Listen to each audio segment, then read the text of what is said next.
guys, this is Jerry with Control Pair Munitions with Gun Talk at our normal time and date. Well, I guess not date, but day of the week anyway. We're live here on YouTube at 7 p.m. We made it on time. It was a slow day today.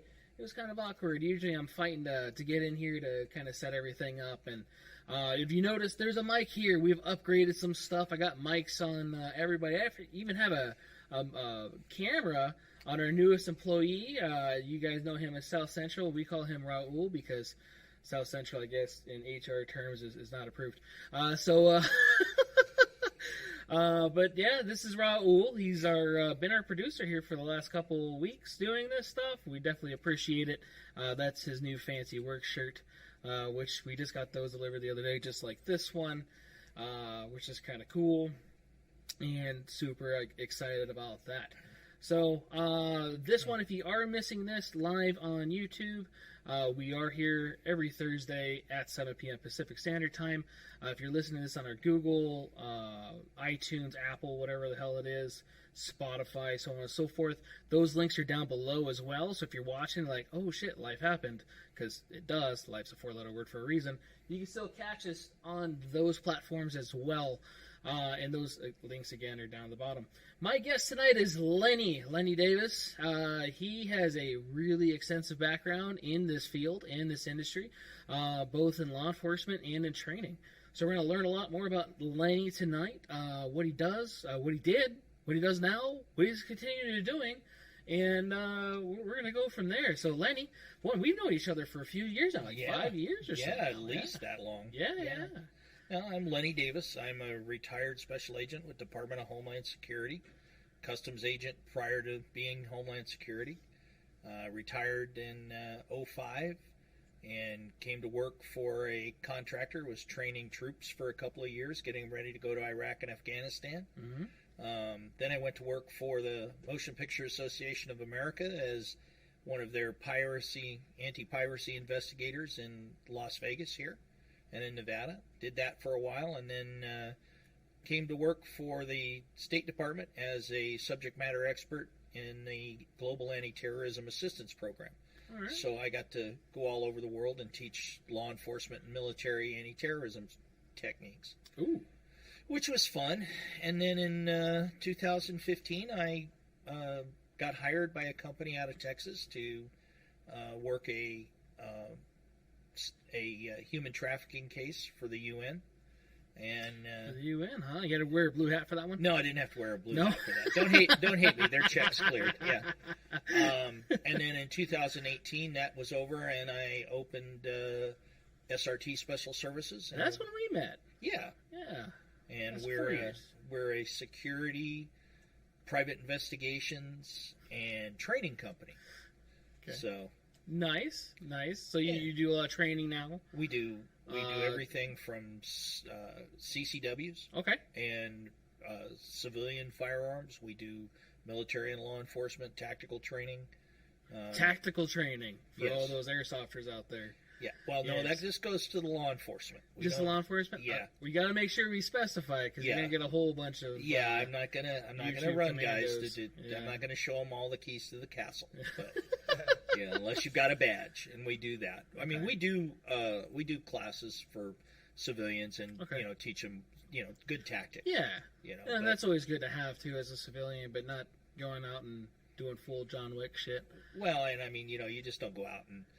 I don't like to go out. I see guys that do it all the time, because, hey, I'm in Hollywood now. I'm going to show the tactics of, what we did. And I'm like, no, that's not what you do. Yeah. I don't like to do that. No. There needs to be a little mystique when there's a knock on the door that says police and we'll search for it, Right. So it's hard for you to watch movies too, and would you shut up? It's a movie. I get that all the time. But it's still horrible. You should try harder. Well, and you should try harder, and of course, a lot of it is budget driven. I've done some some technical advisor work for some movies and stuff. Oh, nice. But it all depends on the budget. Can you say which ones or? Not really. No, okay. Yeah, I did. I trained a lot of actors for a couple of different films. Okay, cool. Well, like Mr. and Mrs. Smith or no, I wasn't that cool. I'm sure you look good in a skirt anyway. Yeah. So this is how you're gonna hide the stiletto. Yeah. Yeah. You're a dirty man. I am. The thought of Angelina, you know. Oh, yeah. Yeah, I can't help myself. Right.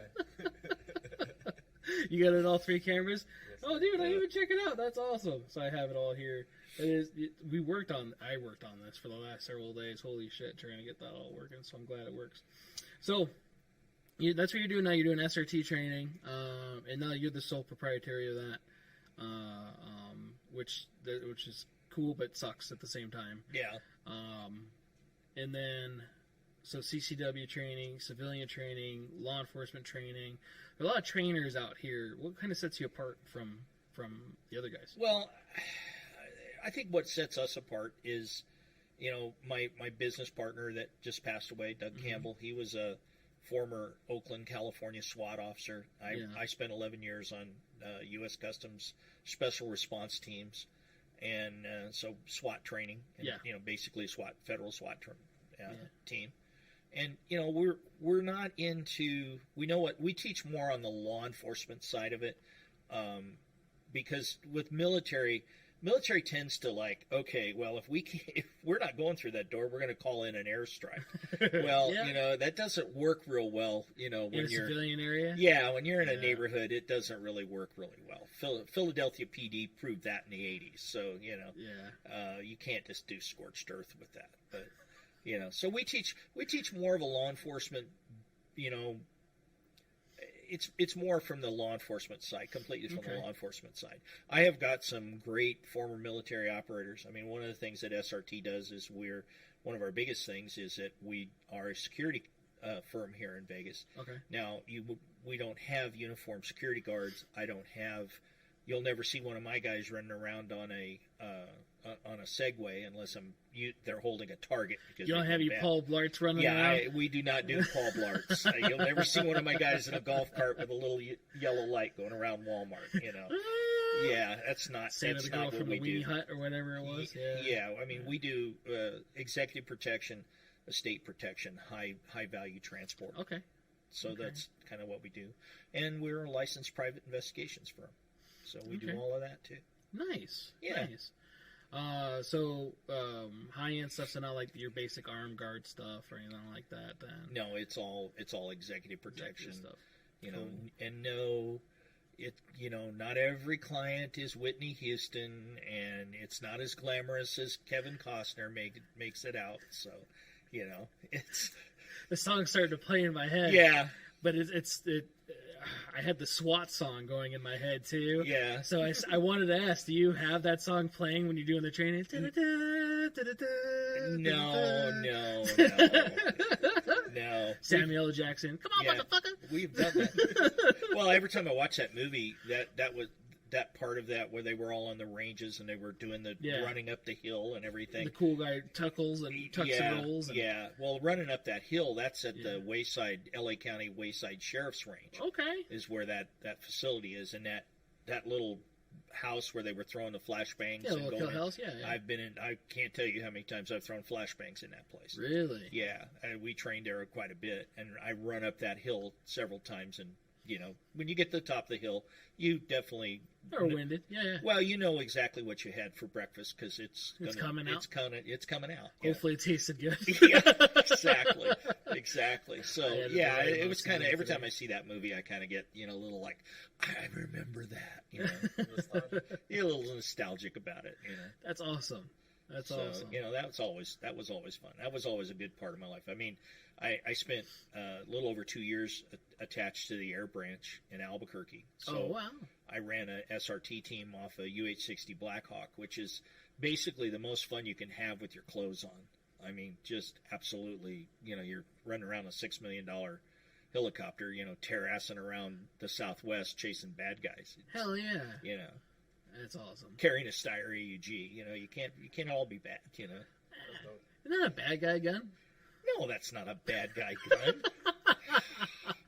A bad guy gun. The Styrac is that this is a bad guy gun, man. It's not AK, Styrac, sometimes MP5. AK is a bad guy gun. Yeah. The Styrac is not a bad guy gun. No.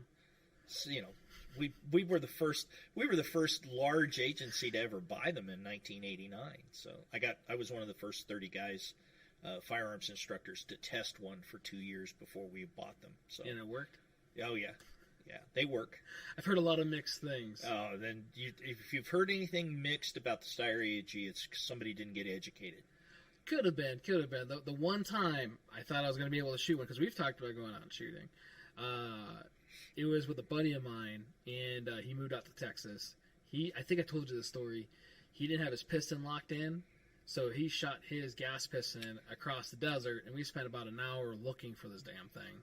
So yeah, we didn't get to shoot it. Yeah, it was in the next county. Yeah. Yeah. Well, and that's the one thing that that's where I say you have to have some education with the gun, because we had a lot of guys when we transitioned to the gun in '89. There was a lot of guys that went, "Oh, this damn thing doesn't work. It jams and everything." And you'd look at the gas plug, and they'd have it on the grenade setting. Well, the grenade setting on the gas plug blocks all the gas from going back out. It pushes everything out the barrel. Oh. So it's a single shot to shoot a rifle grenade. Oh, so the attaching actually inside. Yeah, Okay, and you attach the rifle grenade on the end of the barrel, and then you set the gas plug for grenade, and it shoots all the gas out the barrel. It doesn't come back through the action. So these guys would, it won't shoot. You go, and you'd fix it, and they'd go, oh, okay. That's awesome. They didn't even have the grenade launcher attachment on Call of Duty. Some bullshit on the AUG. Well, there is no grenade. These were rifle grenades that just go on over the end of the barrel. They could at least gave it to you to put it in there. Well, you On know, Modern Warfare, yeah. huh? On Modern Warfare, yeah. Does it have it Yeah. on the AUG? Oh, The Styrac AUG. Do you know what that gun is? I'm not that young. Yeah, you are.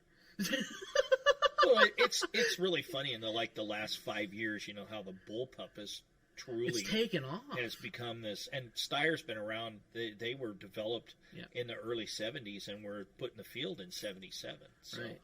It was in Die Hard, if I remember right. Yeah, it was. Yeah, It was in a lot of those. I've actually a friend of mine used to own that gun, and that gun that particular one. Alexander, I can't remember what his last name is, but the Russian guy. I actually got to shoot that gun one time. Okay. Yeah, so Just once. yeah, just once. Just got once? to shoot one 30-round magazine through it, Ooh. and I got to shoot a 30-round mag through the AR-18 that Schwarzenegger used in the original Terminator movie Okay. when he walked into the police station, and that was an AR-18. That was a very cool gun. Okay. So, you shot one 30-round mag. That is pretty cool. Was it actually full auto for the Oh yeah, movie? yeah, it's select fire. Okay. Yeah, it's all the select fire is all in the trigger group. You just adjust the trigger group. Okay. I think it was meant for the video, so you know, not the audio. Did it switch over? You can still hear me. No, I meant the video. Yeah, the video is just YouTube. Oh, is it? Yeah. Oh, okay. But you can still hear me. Can you? All right, because it didn't switch over here. You didn't hit the transition. I don't think. It lags. Unless it's really laggy. Oh shit, it's there. This is what I get for not trusting in you. So, for those listening in on the actual podcast, they'll be like, "What the hell's going on right now?" Everybody else live is also probably doing that too. So this way, it's I guess just to do it. I don't know. Maybe you're just making funny faces. No, it wasn't my choice. We'll figure it out. Right. She's So the boss. She's the boss. she is. She always is. So, gotta shoot that. That's pretty cool. Bullpups have made a comeback. Why don't you have a Keltec RFB? I do have a Keltec RFB. I thought you didn't have a Keltec RFB. No, I do have a Keltec RFB. Oh, you had the 18 or the 24 inch? Oh no, an RFB. No, I don't RFB. have an RFB. You had the RFD. I have the RDB. RDB. Yes. RDB. Yes. Yes. You got me all DB'd and R'd up there. Yeah, Yeah, Keltec. yeah. I shot an RFB, Uh-huh. and the only thing I don't like about it is it seems to be really ammo finicky. You have to adjust for whatever ammo you're shooting. It seems to be you have to kind of adjust the gas port. I got really lucky then. Yeah, you must have, because the two that I've shot, two different guns, I had to, if you went from say 147 grain mil spec from say Lake City, and then you go to something like PPU, you had to adjust because they were different. Although they were supposed to be mil spec, they were different specs, and I had to adjust the gas. Okay. And I mean, I like the concept of the RFB. When it first came out, I was like, oh man, I got to have one. And Dude, mine runs great. So we'll have to go out and shoot it. yeah. And then I got the suppressor and everything on it too, so it'll be fun. Talk silently. like a suppressor's going to be quiet in a 308. You know, it's not bad. But it's not like Hollywood. No. Yeah, Hollywood lies a little bit. Yeah. A little bit. Yeah. So that's my good English there. So yeah, if you've ever seen a movie and it goes so, that's kind of like what it sounds like when it's going over your head a while away. Yeah. You don't even get the crack or anything. You just get the Hollywood gets that whistle noise. Yeah. So I think that's what it is they put the mics out there in the middle of nowhere. Well, and they just use whatever they think is a good sound effect for that. I mean, several years ago, I got hired by a group here in town. There's a video game called Ghost in the Shell. Yeah. And I guess it's like internationally huge. Yeah. You just made Jonas wet. So all of I got hired to shoot all of like 90 some different weapons for the sound effects, and they were recording them for that game. Really? So that's the first time I ever got to shoot an MP7 H&K. I didn't. Oh God, I almost bought one of those. Yeah, I got, and the really cool one I got to shoot was full suppressed. I almost bought one. It was a little. It's stupid expensive. It was money, dude. It was like almost a house note, man. But I'll tell you that out of all those guns, I mean, I got to shoot a FAMAS, which was one of the Bullpups I'd never. Those are cool. Never shot before. You know, got to shoot some really kind of cool stuff. Some I'd shot, some I hadn't. But I got to shoot an Atchison AA-12 full auto 12 gauge. Really? And those are so controlled they're heavy. Well, no, they're not. Oh, the no. AA-12? The AA-12s, the actual Atchison AA-12. Okay. The production, like the one that, well, I got to shoot the actual one. Terry Crews shot. Yeah, I got to shoot that actual same gun because they are so controlled that the Atchison has to send their reps out. They won't send them to a dealer. Really? You can't buy them. They are only sold to military and law enforcement. Okay. So, and when you shoot one, you'll know why, because they're the most controllable full auto weapon you've ever thought about. Really? And it's full on 12 gauge. I picked one. I could have swore that's what it was, because that's what it looked like. No, I don't think that was full auto, because it was wherever it was. It was at a gun store. But even at a gun store, depending on your SOT stuff, you could get a law letter as long as you're a WO guy. They won't let an AA-12 out to a law letter. Really? If you're a law enforcement agency and want one, you have to get a hold of Atchison. They will bring their rep out. They will not sell those guns to a dealer on a law letter or anything. So as a law enforcement trainer, do you have one? I wish I had one. So do I, because I have ammo. Yeah, yeah. You wouldn't have it for long, because that thing's such a giggle to shoot. Yeah, I'm willing to waste some ammo for that. I'm telling you, when you're shooting like number 4 buck, and you're shooting 3 and 4 round bursts, and you're just on target with every round. Really? It's not climbing or anything. I wonder what the hell they held that, because that thing was a brick. It was probably the original. I can't remember what the USAS was. That's what it was. Yeah, that was the original Korean version, and then Atchison got it, and they revamped the design. Okay. And it's really it's a superb. I mean, if you told me, hey, look, you got to have a shotgun and you got to go into someplace really, really bad, and you can pick any shotgun on the planet, I'm taking an AA-12. Really? Yep. Bar none. Okay. All right. Works like a champ. You could get it dirty. We probably shot 300 or 400 rounds through it and never had of different stuff from, double-aught buck slugs, 4 buck, bird shot, and we didn't have. The only thing it did is it got slower with lower velocity rounds because it didn't move the action as fast. Okay. So how is it shooting birdshot? Is it repetitive? Because like semi-autos suck with birdshot. Yeah. This is fun up close because you just tear, like if we had some paper targets and you just basically laser a hole right through the middle of it. You know, you just keep firing it and away you go. Okay.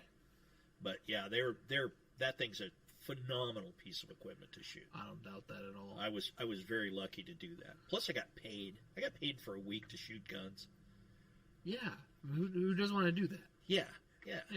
I love that. That's I awesome. got to shoot a Gal 5 or a Gal 8A, excuse me, the old GE miniguns. Yeah, it was fun. Nice. Yeah. It's over with. 200 rounds. It's gone. Yeah, and that's the other thing, too. A lot of people don't understand with full autos, because we get asked that all the time. I need full autos. Is this, is this that, or whatever. Well, I don't want a full auto. Full autos, they're cool. They break, though. They maintenance, ammo. Nobody really realizes that. It goes, what? And you're done. Yeah. And nobody teaches people how to shoot it. They see Rambo shooting, or Schwarzenegger, going away, and they don't realize if you're going to use a full auto weapon, you're shooting 2 and 3 round bursts. Right. So. Yeah, well, even a lot of the guys in the military, they don't use a full auto function. No. They're just using it for suppressive if they need to. They have a machine gunner, which even that guy is doing burst rounds. Yeah. He's not. And most of the work I've done with like some of the DevGru guys that I teach with and Delta and MARSOC Marines, guys that are part of the Global Anti-Terrorism Assistance Program for the State Department. I mean, when we were doing that, I mean, even they, about the only time that they would put a single guy would put a weapon on full auto is like when they're doing peelbacks, when they're doing, the idea is, okay, you're the guy at the end of the line and you're going to peel back. Yeah. So you're going to put a full burst, full magazine down range, and you're going to go last man and tap the next guy as you peel off and go back. So that's really about the only, and that's just sort of to keep everybody's head down while you're moving. Yeah, and that makes sense. Yeah, to me that definitely makes sense. Mike and you know Mike the Marine here, right? Yeah. We've been playing Onward on the Oculus, and the gun manipulation on there is pretty realistic, which is kind of nice because it's all virtual reality. Even like on the Saw to start out, which I had no idea because I got murked really quick because I went click, click, click, click, which guns don't go click, click, click when you just pull the trigger. So really quick, not like the movies, right? Yeah. With the Glock, the slides back and the trigger's back and it's going click, click, click, click. Doesn't work that way. Sorry to ruin it for you. But it does that. I'm like, oh shit, died. And you go, oh yeah, I forgot to tell you, you have to feed it. Wait, what? He's like, yeah, you gotta lift up the feed gate, feed the rounds in there, feed the belt in there, close the feed gate, chamber around. Like, shut up. No, you don't have to. He's like, yeah. He had to do all the function. And that's pretty cool. For a virtual reality game, that part right there to me was pretty cool. I could kick out AK mags like you would, Russian style or whatever they call it. The cool guy version with the magazine. There's a lot of cool stuff. Well, the Russians got that from the Austrians because that's how you actually strip a magazine out of the back of a Styrac AUG because it's got the mag release, the little tab in the behind it. So you just pull your fresh magazine up, hit it with the spine of the magazine, and then roll the mag in there. So, okay. And the Russians copied that. Typical. Dirty bastards. Right? Commie bastards. Commie bastards. Hope you're listening, bitches. Somebody I know is listening anyway. Hopefully it's not some Haji shit from last week. Yeah. We had some... for those of you that missed last week, we had some weird Haji thing come across here. Was it a Duka... I don't even know what the hell his name was. It was Durka Muhammad Durka. And it was something about, do we support like different terrorist organizations and all this other shit. You're like, are you serious? You're going to put that on here? Thanks for introducing the government to my fucking podcast. I wasn't getting watched enough. Yeah.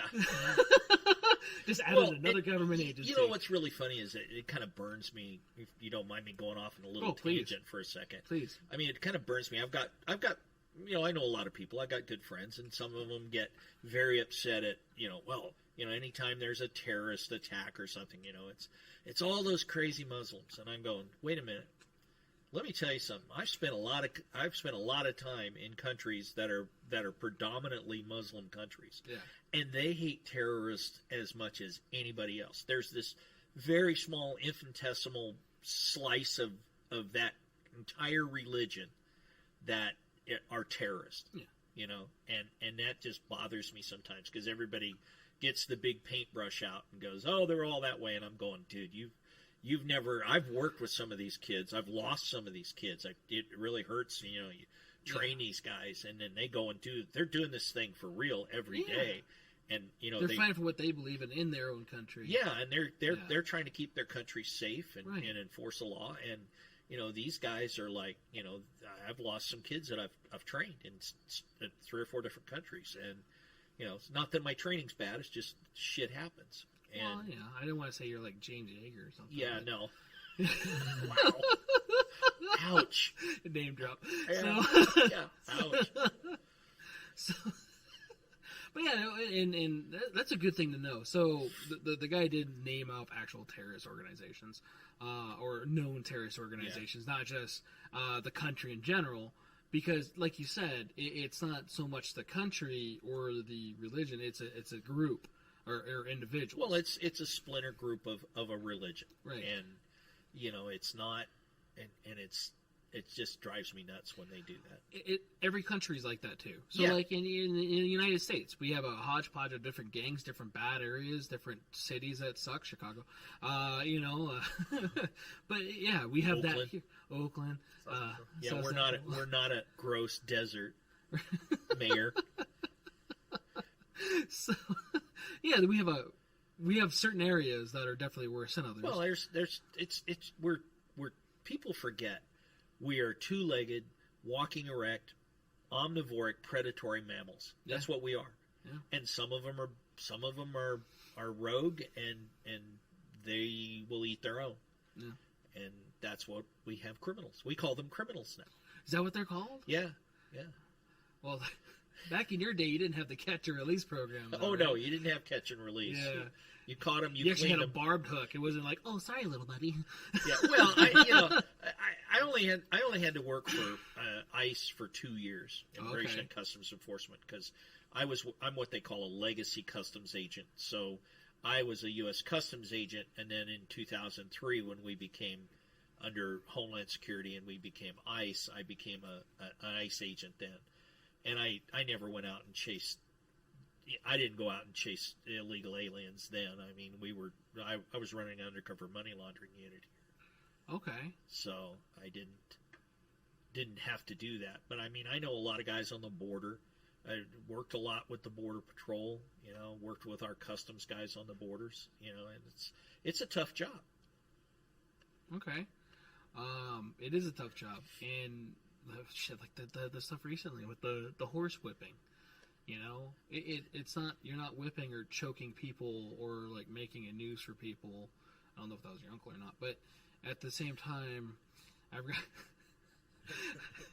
but it's for the horse. They're working horses. Yeah, and it's to maneuver horses in a very tight and unstable terrain, to where they're going up and down, very aggravated. We're probably going to get kicked off YouTube for all this shit. But at the same time, it's worth it for people to know. A lot of people don't know that. These horses are designed to do that. And the picture that they got was just a lucky fucking shot. I'm sorry. Well, it's like so much I see now when you see a video, oh, this policeman is beating this guy up. Right. That's a short snippet of what you don't know what happened before. You don't know what happened afterwards. It's this short little snippet. Now, if it was taken out of a bad, then that's bad. Well, yeah. But those guys are using those reins not to whip anybody. No, they control the horse with it. Yeah, right. And it was made because of the angle of the picture, and then some idiot who's a photojournalist or a producer at MSNB Communist Broadcasting Corporation went, oh, look at this, they're whipping those poor illegal aliens. Yeah. And they're not. No. You know, and it just got blown. And of course, you know, and it never helps when you have somebody like our current resident of the White House that immediately goes, oh, this is terrible, and I'm going to order an investigation into it. And it took them about 4 months, and then they all went, oh, by the way, they really weren't whipping anybody. That's just the way they run the horse. But you don't see the media didn't grab the big thing about, oh, hey, those Border Patrolmen that you thought were whipping those people, they were actually working the horse. Yeah. And nobody got whipped. And it was blown out of court because, heaven forbid that we make the current. No, yeah, can't be tabloid good. or- Can't be good for that, right? That would be horrible. I promised I would keep politics out of my statements tonight. So You're okay. Okay. We're doing good so far. yeah. I'm sure it could be far worse. Anyway. Yeah, oh yeah, it could be, but Yeah. I won't let it. There's no tequila here, so we're good. Is no tequila? We thought about adding that to the store or the show, just because. Well, you have the ATF, so might as well add that to it. Yeah, we're just missing the tea part. yeah. Well, yeah. And who's bringing the chips? New guy. Hell yeah, yeah. Come on, South Central. What the hell? I'm still new. God, South Central. It should be East LA. East Okay. LA. Yeah. You know why we gave him that nickname, right? So Christian was showing him how to enter a room, and we're using the guest bathroom. And so it's Christian showing him how to, clear that corner. He's pieing, and clears the corner real quick. Oh, okay, I got this. And he starts walking up, and he's strutting like he's got fucking swagger, right? And then he turns the gun up like this. Oh, no. And he clears it sideways. So I'm sitting over here like, really? Dude, you're from South Central, aren't you? And like, man, was it because I'm Mexican? Like, I don't know. Right, like, no, just look at... Boyle Heights, baby. Yeah, do exactly what you just did and not, from anybody else's perspective, call you something from LA. So, yeah, I used to live there, so I've been around a lot of that, and I called it right out. Yeah. But you just think because I'm white, I don't know any of that shit? Wow. It goes both ways. So you guys know he's not sensitive, and it's just a joke, okay? We're not picking fun on any races. Careful your wokeness. Right. And his YouTube just goes, boom! Yeah. You're off. So back to the questions. We did get a little off topic, but it's good, though. I like rants, especially with stuff that a lot of people don't know.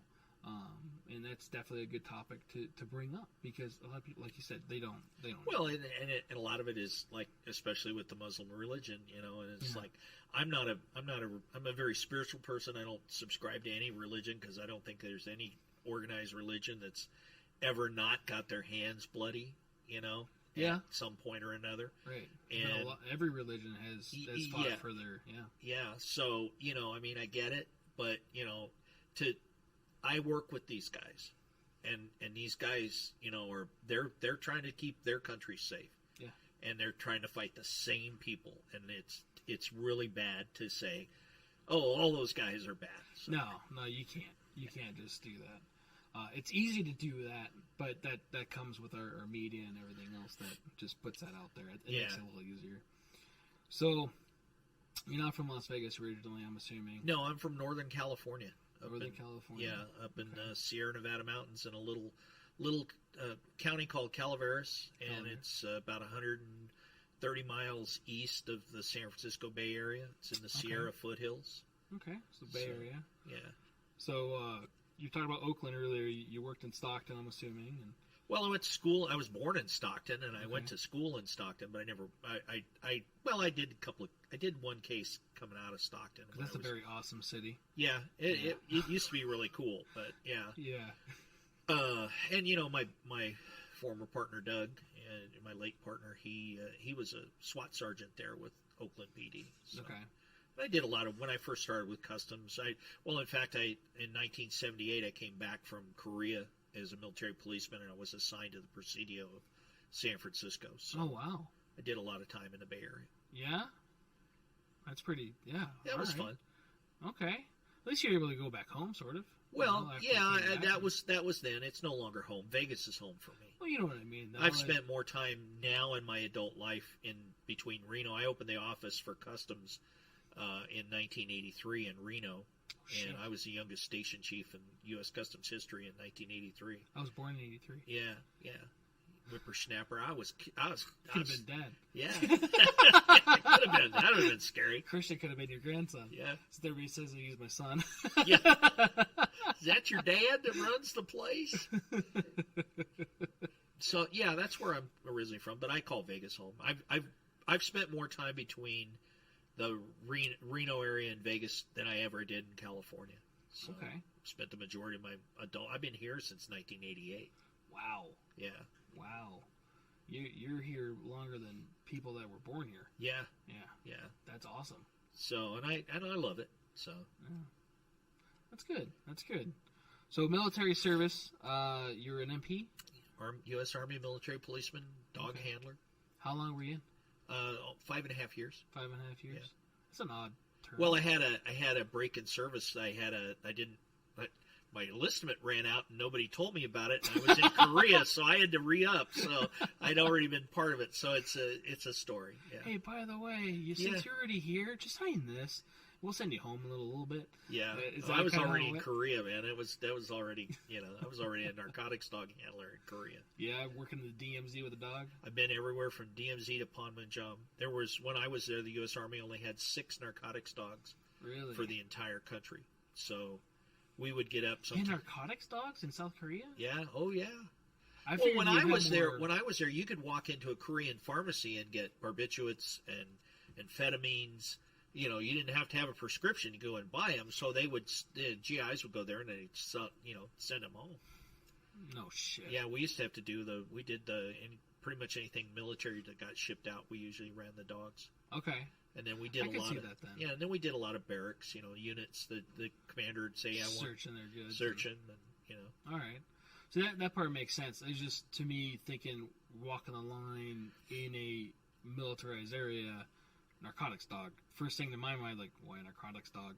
Not bomb detection or ordnance or any type of explosive. Yeah, we Specialized. were narcotics. They were all trained patrol, so they were bite dogs. So you could send them out and go So get they 'em. weren't like chihuahuas then. No, they weren't All right. chihuahuas. They were. They could get in a lot of spaces. Yeah. That Yeah, kind of well, makes sense. you get attacked by a whole herd of chihuahuas, your ankles are toast, man. Right? The fucking piranhas. Yeah, they're like little bites, but You carry your skin. yeah, but so they were trained for that, and they were trained for narcotics. Are you too young to remember the Taco Bell dog? Oh, I'm sure he is. Yeah. You don't remember the Taco Bell dog? It was a Chihuahua. You quiero Taco Bell. That was a white dog, right? Why does it have to be white? Wow. So yes, I was an army dog handler. See, Anyway. you usually throw this back at me all the time. Wow. Why are you being shy today? Because you're on mic and getting camera? Usually you're a little bit more open up. This is the Lenny Davis Encounter Group. So He used to be nice, that's why. He used to be nice? I'm careful. Right. I ever tell you about my buddy who's currently an agent, and he came over, borrowed some stuff, or I got some stuff from him. I don't remember what it was. And my in-laws were in town from Brazil, and they were here, visas and everything else, right? I just want to make sure. And but it was one of those like, hey, we got ICE agents here tonight. Is everything okay? And like, I had to throw it out there. And to me, it was funny, because nothing was gonna happen anyway. But at the same time, it was just to see. I remember growing up in SoCal, and you would say different stuff out in the middle of an area, and everybody would, clear out. Oh, A a couple of years ago, one of our clients was having a lot of work done on his house, and so I'm there, and we're in fact, we designed a safe room for him, and we were supervising getting that built, and there was a crew there, and they started talking in Spanish while I started answering them, and they were like, all of a sudden, they go like, you speak Spanish? And I go, yeah. And I tell them in Spanish I'm a special agent with, and they went, it was like funny because their eyes got big, their ears grew, they got ready to run, and I go, guys, I'm retired, it's okay. And they went, oh, okay. Then it was fine after that, Right.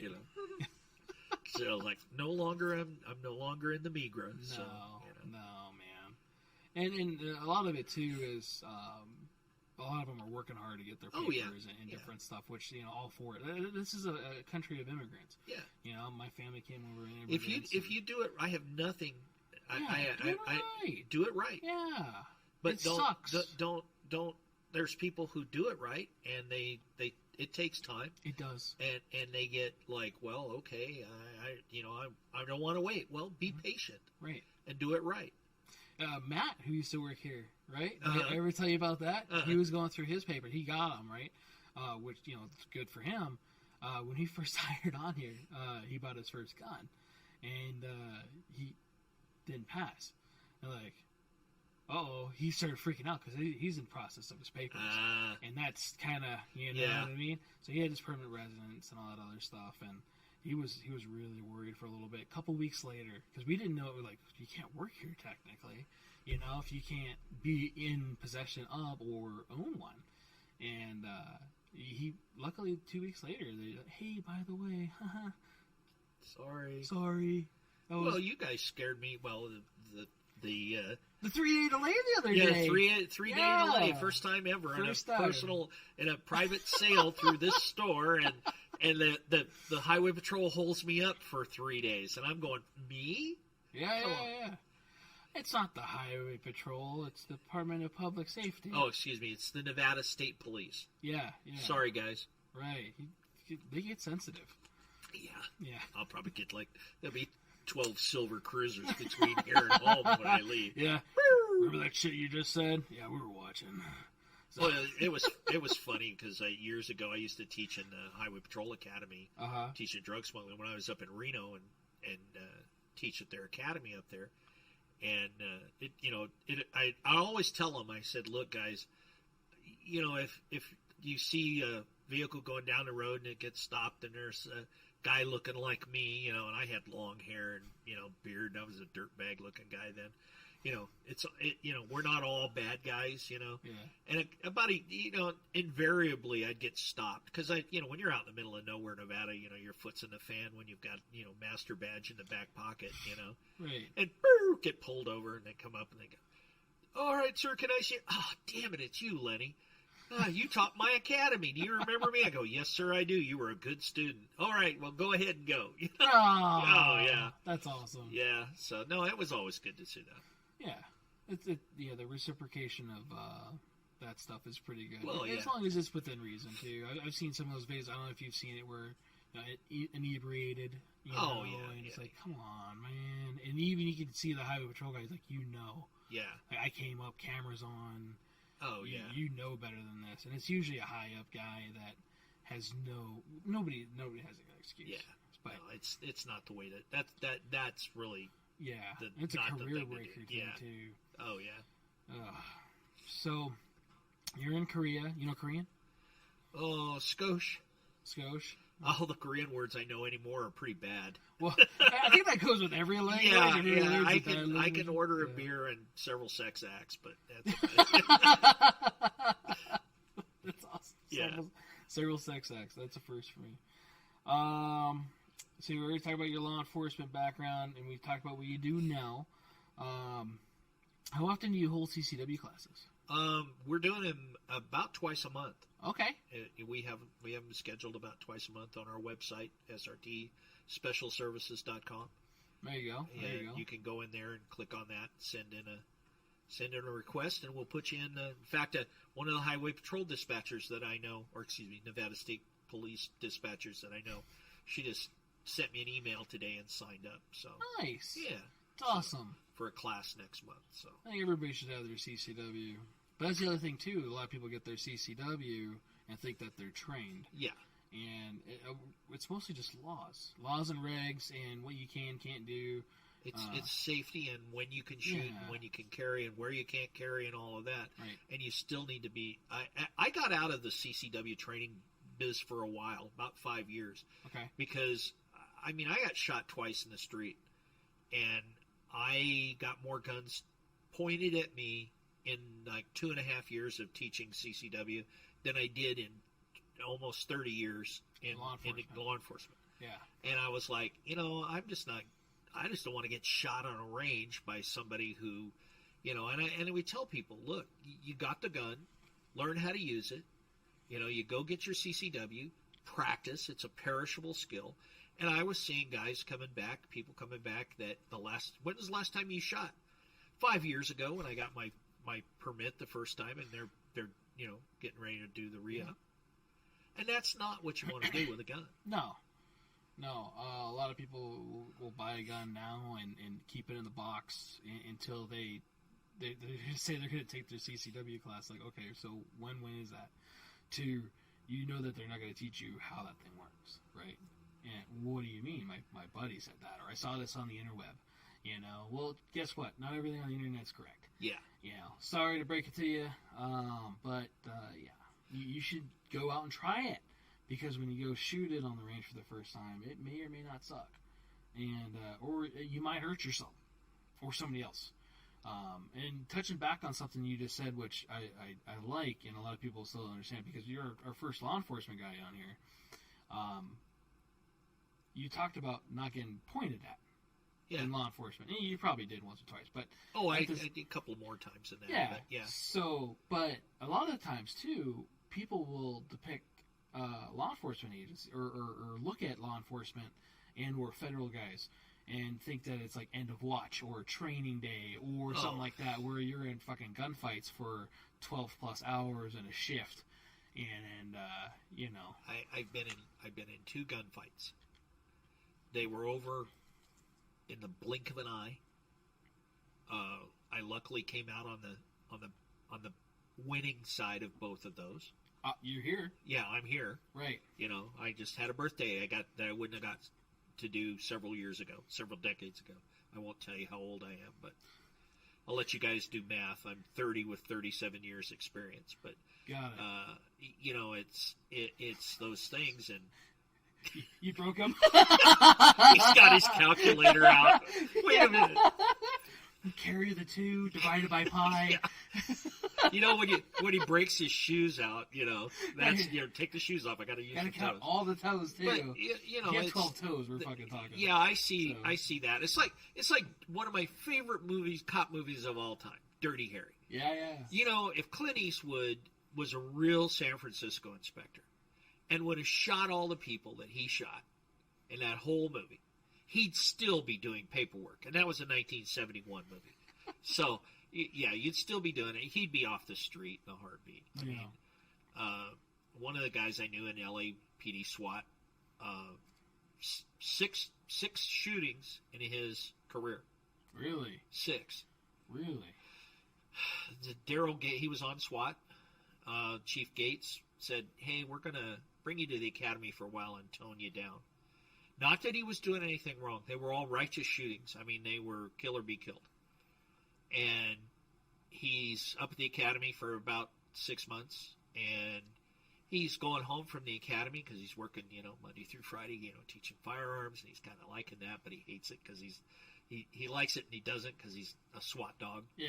And he goes into a 7-Eleven, stopping on the way home for milk, and ends up walking into a 211 and shooting a guy. Really? Yeah. It was a righteous shoot. The guy was going to shoot him. Okay. He blew him up. Yeah. And he got put back on SWAT. He stayed there for another 2 or 3 years before he retired. But, oh, wow. I mean, you know, those guys are, I have nothing. I've worked, one of the good things I got in my career, I got to work with a lot of really high-speed, low-drag guys. I mean, I worked a lot with LAPD, LASO's Special Enforcement Bureau, their SCB team, which is their SWAT team. All right. I've got to work with Department of Energy. When I was in Albuquerque, their Central Training Academy. Okay. And those guys down, and a lot of the guys from LAPD and LASO, SEALs, Delta, they were training those guys because they were guarding our nuclear weapons. Oh, okay. So, yeah, that might be important. Yeah, it might be important. So I've been very lucky, you know, and then the time that I've spent with the State Department, I've been very lucky to get exposed to a lot of, real guys. Yeah. You know. That's awesome. Yeah. So that's awesome. That's always been fun. We're going to look at YouTube stuff real quick as far as the chat goes, break away from the questions. So, again, if you're listening to one of our normal podcast stuff or are tuning into YouTube, you can hit the live chat on our YouTube at 7. and yeah, he needs to blow his nose. Sorry, man. The allergies are killing me. You're good. It's a bad time of year. Allergies Everybody's are getting killing allergies me. right now. Definitely don't blame you on that one. So, Steve in English, he brings up MDR is his favorite bullpup. When we were talking about bullpups, he brought that up earlier. This is not a comment on the MDR. That sounded like a comment on the Yeah. I have to admit, the MDR is a bullpup rifle that I have had in my hands, but I have not shot. Okay. It's Desert Tech, isn't it? Yeah, Desert Tech. They came in here. They wanted us to become a dealer for really cool stuff. The newer stuff that they had, I was really impressed with. It wasn't like the old stuff. If anybody from Desert Tech is listening, I would absolutely love to do a T&E. Right. I've written some They offer T&E. demos. Yeah, I used to write some articles for SWAT magazine T&E stuff. If I couldn't break it, nobody could. So there you go. But I'm a big fan of the Bullpup, and I've been a big Bullpup fanboy long before Tavor came along. Oh. And I have two Tavor. I have actually three because I've got an X95. I've got a Tavor SAR. 7. Yeah. No, I don't have a SAR. You don't have a SAR. And then I have the Tavor 12, the TS12. Yeah. The shotgun, Okay. which if I can't have an AA12, I really like The that Tavor gun. 7, the 7.62 one. Yes. Okay. Yes, I got two of those. So it's still X95-ish platform. Ish, but it's kind of a.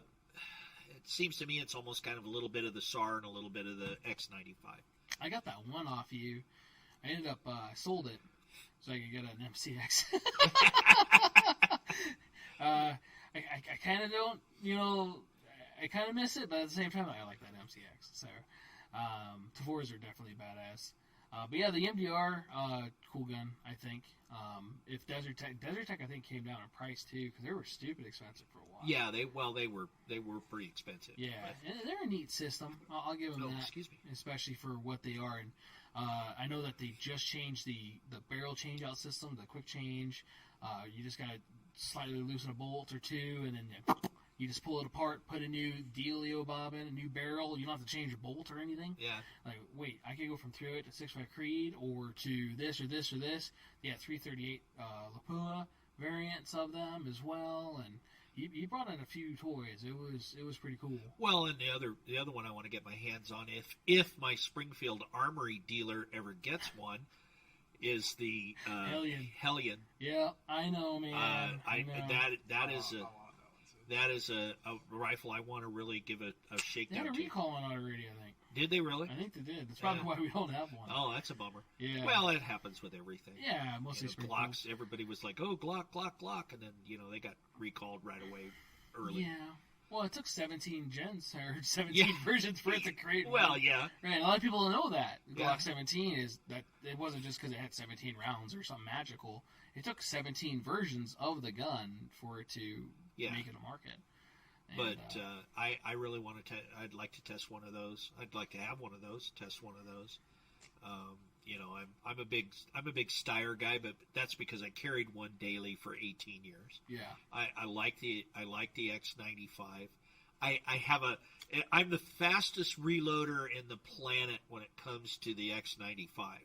I can reload a magazine faster than anybody because I have this tendency, because I'll drop the magazine with the actual mag release, and then I put the new mag in, and then I'm like, all of a sudden I hit the Your thumb hits it. I hit the bolt release, and man, I'm fast with that, but not because I try. It's just the way it is. Practice. Yeah, well, a lot of it comes down to practice. Well, yeah, I mean, and it's like K&M Manufacturing out of Phoenix.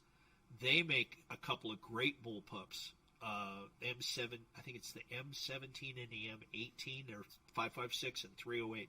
They were based on the old Bushmaster M17 original bullpup, which nobody liked because it was just poorly engineered. Well, you said Bushmaster.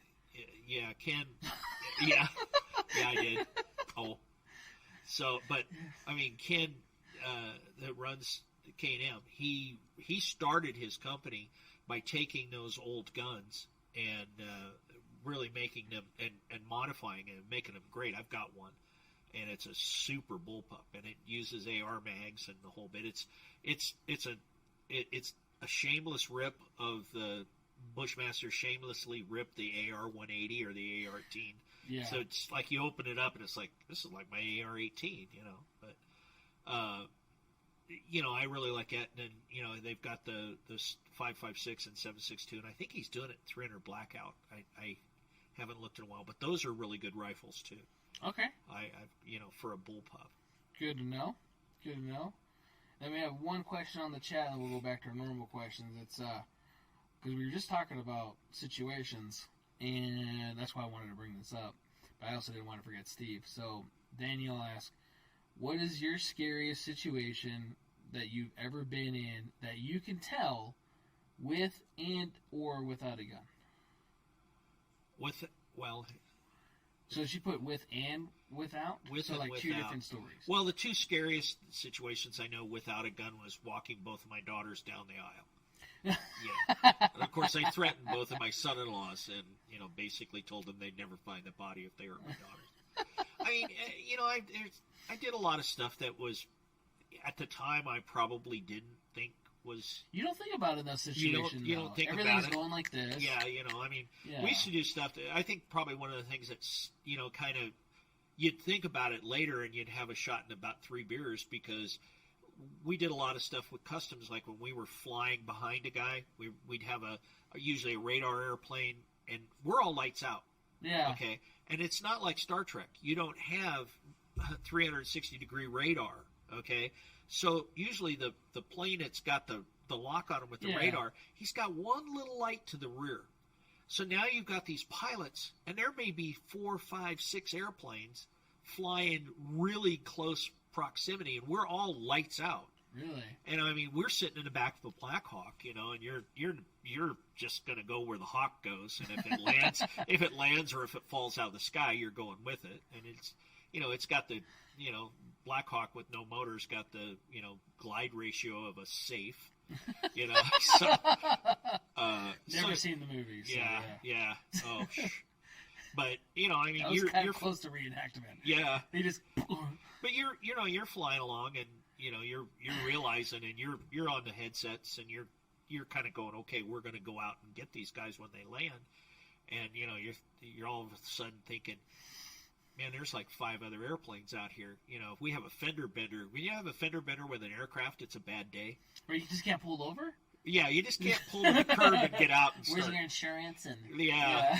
So, you know, that always kind of worked on you a little bit, because, you know, you sit there and go, oh, well, yeah. You didn't, not then, but usually like when we were done, it was like, oh, we did that again. And then, you know, you're silly, stupid. You go back to work the next day and do it again, you know. Mm-hmm.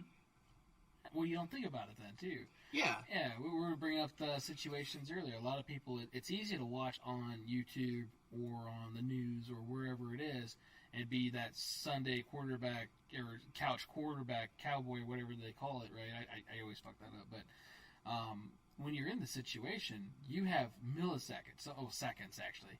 But the average gunfight's 3 seconds. Oh, yeah. And you were talking earlier, your 2 gunfights, they're quick and done. Blink of an eye. Right. And a lot of people don't realize how quick it is to come out, point, present, shoot, take.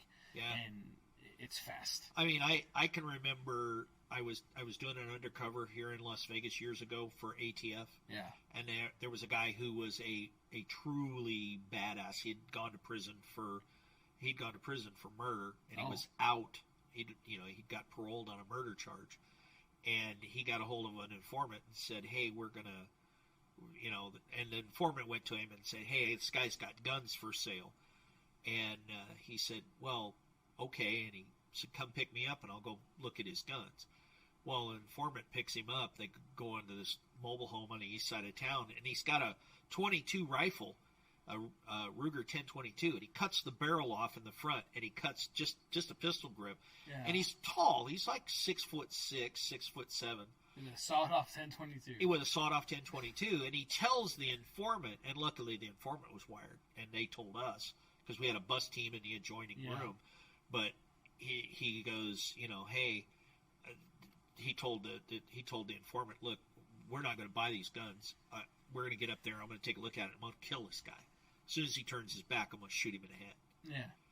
And they've got the room videoed and audioed and the whole bit. And the bus, was one of the guys was supposed to knock on my partner. I said, hey, I'm waiting for him. He's down in the casino. And he knocks on the door. Hey, man, I'm here. And I went to go to the door, and you can see the video. And he starts to reach in and pull this sawed-off 1022 out when, the world comes in from the other side with a shotgun and goes, don't do it.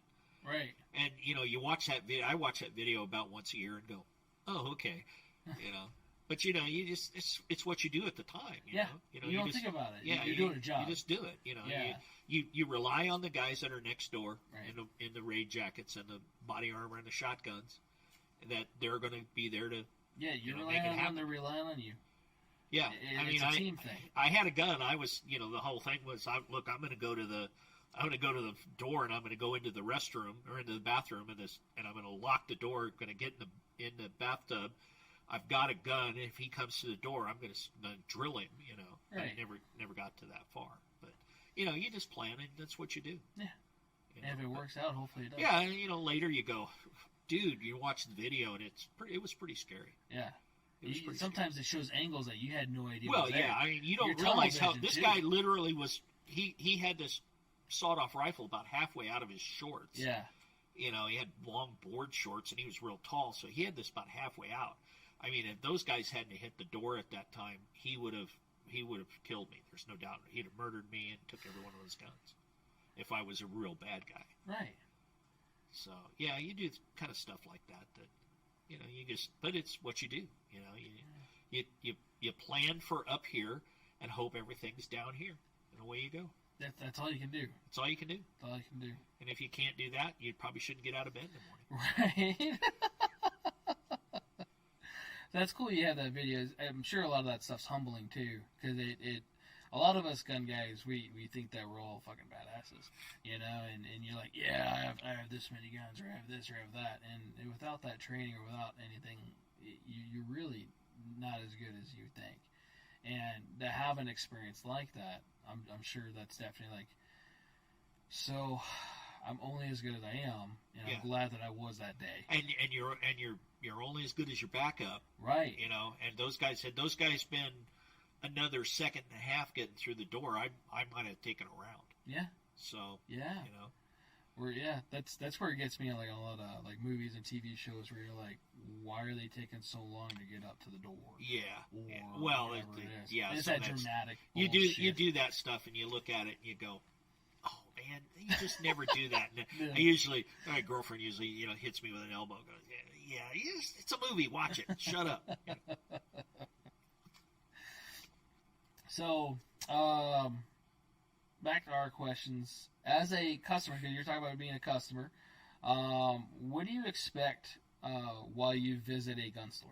So when you go to visit a gun store, whether it's here, whether it's another store, whether it's wherever, you walk into a gun store, what do you expect to see, to happen to you, experience-wise? Well, I mean, I like to go into a gun store that has guns. That helps. Yeah. And in the last couple of years, that's not always been real easy to do. Yeah, that's been hard. I really would like to go into my Springfield Armory dealer and get a Hellion, but that didn't happen. But that same guy did tell me, hey, I got this Smith & Wesson CSX. Yeah. And I walked out of here with the first one of those. So, yes, which I still love that pistol, by the way. Yeah. But yeah, I mean, it's to me, it's selection.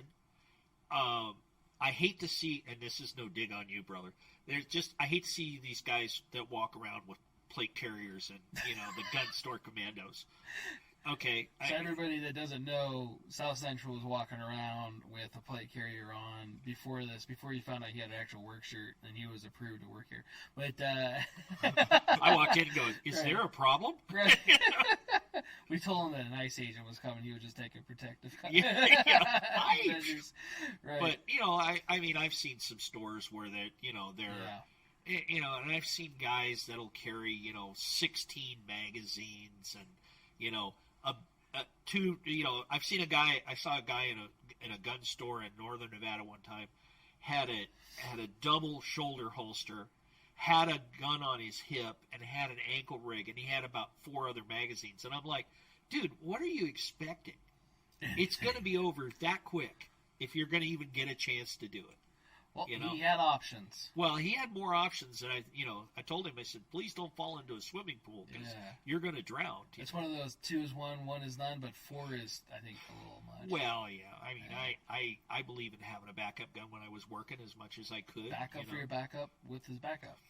But, I also, if I worked in a gun store, I'd make sure there was a loaded large caliber firearm somewhere that I knew where it was. Right. That wouldn't be around anywhere. Yeah.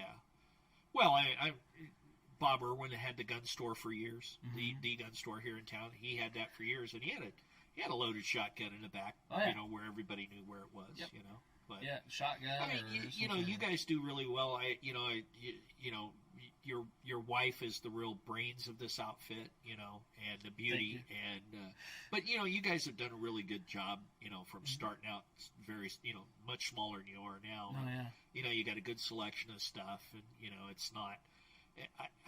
I hate to see a gun store that looks like the last gun show I went to, with beef jerky and lamps and beads and we were going to get some of that stuff, lava lamps and some incense. And the worry stones. We're going to have a farmer's guy right over there. Yeah, there you go. But I mean, a gun store. I mean, its big thing is knowledgeable. Yeah. I've walked into gun stores and goes, oh yeah, this is the newest, hottest swing, and it's like with equipment.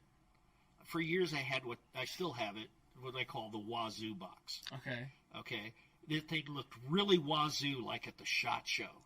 And then you get it, and then you put it in the field, and it's not worth a crap. It doesn't. It works really well if you're standing still. You're not sitting in a car. It's like the small in the back holsters.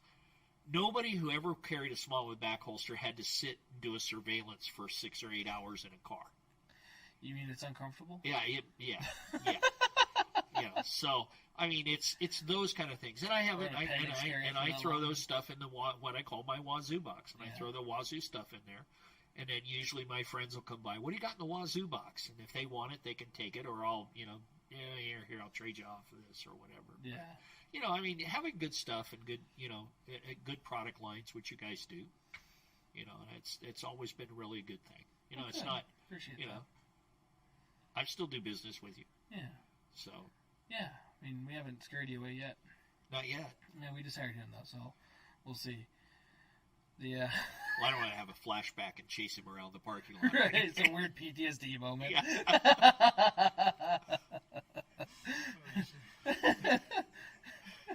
Acuéstese boca abajo. Ahorita. Oh, shit. So, and that's in any gun store in general, so we did that. Who's your favorite salesman here? You can hurt their feelings. Ammo. Ammo's my favorite salesman. He's a lot of people's favorite. He's salesman. a lot of salesmen. Yeah. Oh, you got some really good guys here. Yeah. That all. You've never even sold me a gun, so let's not even get there yet. Okay. Not yet. Yeah. But no, I mean these guys. It's a hard sell. They've all, Yeah. They've all been helpful at one time or another. So. Okay. Well, good. I usually try to see you so I put the arm on you. Yeah, it happens. Those things. You put the arm on me regardless anyway. So, yeah. Which is fine. Yeah, a lot of people do, and it's definitely fine. But you've got some really good staff here that know what they're talking about. I hate gun store the term and the stereotype of gun store commando. Yes. And I see it a lot where I'm in a gun and I'm looking and a guy will walk in and they'll go, yeah. Oh, you got it. I'm looking for a gun for my wife. Oh, well, this is what you need to have. She needs to have this new high-speed, low-drag, 18-shot, here's a SIG M17. Great gun. Not necessarily a woman's gun. And not necessarily a new woman's gun. And it's the same thing with a 2-inch revolver. Oh, get her a 2-inch revolver. She'll love it. Right. 2-inch revolver, one of the hardest weapons to master. You mean they suck to shoot? Yeah, they're tough to shoot. And there's not a lot of people that still teach revolver. No. You know, the actual techniques of how to shoot a revolver. It's not like shooting an automatic. No. And if you don't know what you're doing, and that's why a lot of people like with a double action, single action, like a Beretta 92 or the older Smith & Wessons, you know, where you have that really long trigger pull. Well, if you know how to shoot a revolver, that first one's not bad. Right. But you got to learn how to roll the trigger, and that's something that a lot of guys don't know how to do because they've never been trained to shoot a revolver in their, you know, previous career or whatever. No, yeah, I get that. And then some revolvers too have their sights are different, so they have a giant front sight, and a lot of that's for elevation. Right. And you have to kind of figure out your yardage with that, because I had to learn that the hard way, where I'm sitting there aiming a revolver going, why the hell can I, what if I tip it down a little bit? Ding! Oh, there it goes. Yay! And you have this sight that's, you know, I'm exaggerating, but it's a good almost half-inch tall with like a little dovetail thing in the back, and you're having to sit there and adjust that. The trigger part, I get that too, because a lot of people will twist it one way or the other. If they try to hold it like a semi-auto without having their thumb forward and all that other fun stuff too, they're gonna get a wake-up call with the gas pressure. Well, you get a lot of people that, you know, the biggest problem with the, you know, when I say roll the trigger back is I tell people I teach them just keep rolling. Once it starts moving, keep pulling. Nice smooth easy pull to the rear. All the rear. All the way. Smooth pull all the way to the rear. Nice. And they get there and they get it about halfway and they stop because they want to try to set their sights up again. Yeah. And then they mash the trigger and they're it's completely really off quick and it Yeah. throws a shot. Never say I've never done that, but right. Yeah. You get a little too cocky sometimes. We'll go shoot for beers one day. I like that. You'll I like see. that. We can With do the that. revolver. Or shot for shot. Yeah. There you go. Right. We better shoot revolvers because we shoot something with a, you know, like my 509 or something. We're in deep with a 25 rounds. Yeah, 25 rounds. We're going to be in deep trouble. Right. We need an Uber. So we'll just do shots afterwards. We'll make sure it's safe. Yeah, you never drink and shoot. Right, because that's irresponsible. A guy told me a long time ago, you never mix gunpowder and alcohol. Besides, it tastes like hell. Yes. So. Yes. Yeah. It doesn't go down well. No. You remember that night. I didn't tell you to bring a firearm because that was going to be the next question. Was what firearm? And we talked about probably having you back on here for that later anyway. So what kind of firearm you brought tonight, but to show off that. So favorite firearm brand, let's start with handgun. See, and I'm really, it's tough because I've got the 137th Glock 17 that was imported in this country in 1986. Ooh. Yeah, I still have the it. Deutschland. Yeah. And I, you know, I'm a big fan. I was a big fan of Glocks. I'm a big fan of Browning high powers. You know, I'm. Which you're waiting for the SA-35 too. Yeah, which, you know, my Springfield Armory dealer is not getting on that. Working on it. Hello, can you hear me? I can. You know, I'm a big fan of the high power. I'm a big fan of the 1911s, but I'm also, you know, I just bought the CSX. You know, the Smith. That's a great little gun. And that's a great little carry gun with 13 rounds. You know, Smith & Wesson sponsorship. So continue. Yeah, well, I had to do my little plug. You know, I'm a big fan. I've got to admit, I've gotten into FNs. Yeah. And not just, you know, the high powers. I've gotten, you know, the 509 and the 502. My 502 just had a recall. Mine's not one of those. I had to make sure. Yes. I just got that email and went, oh shit. Yeah. I've been trying to get 502. I am like a little kid in a candy store with my suppressor and my 502 and a bunch of subsonic 22. We have super subs. Yeah. Ooh. I don't know if you knew that. Yeah. No, I didn't know that. I need to keep some for. So stuff, are that's a fun gun to shoot. But I mean, I've gone through the whole thing in my life of, you know, I'm still a big revolver fan. I've got some tremendous, you know, older revolvers. And everybody goes, oh, it's only got 6 shots. Well, I got news for you. I've never had to shoot more than 6 shots when I was carrying a 1911 when I got my first shooting. Yeah. So hopefully not, because you only had a couple left. Yeah.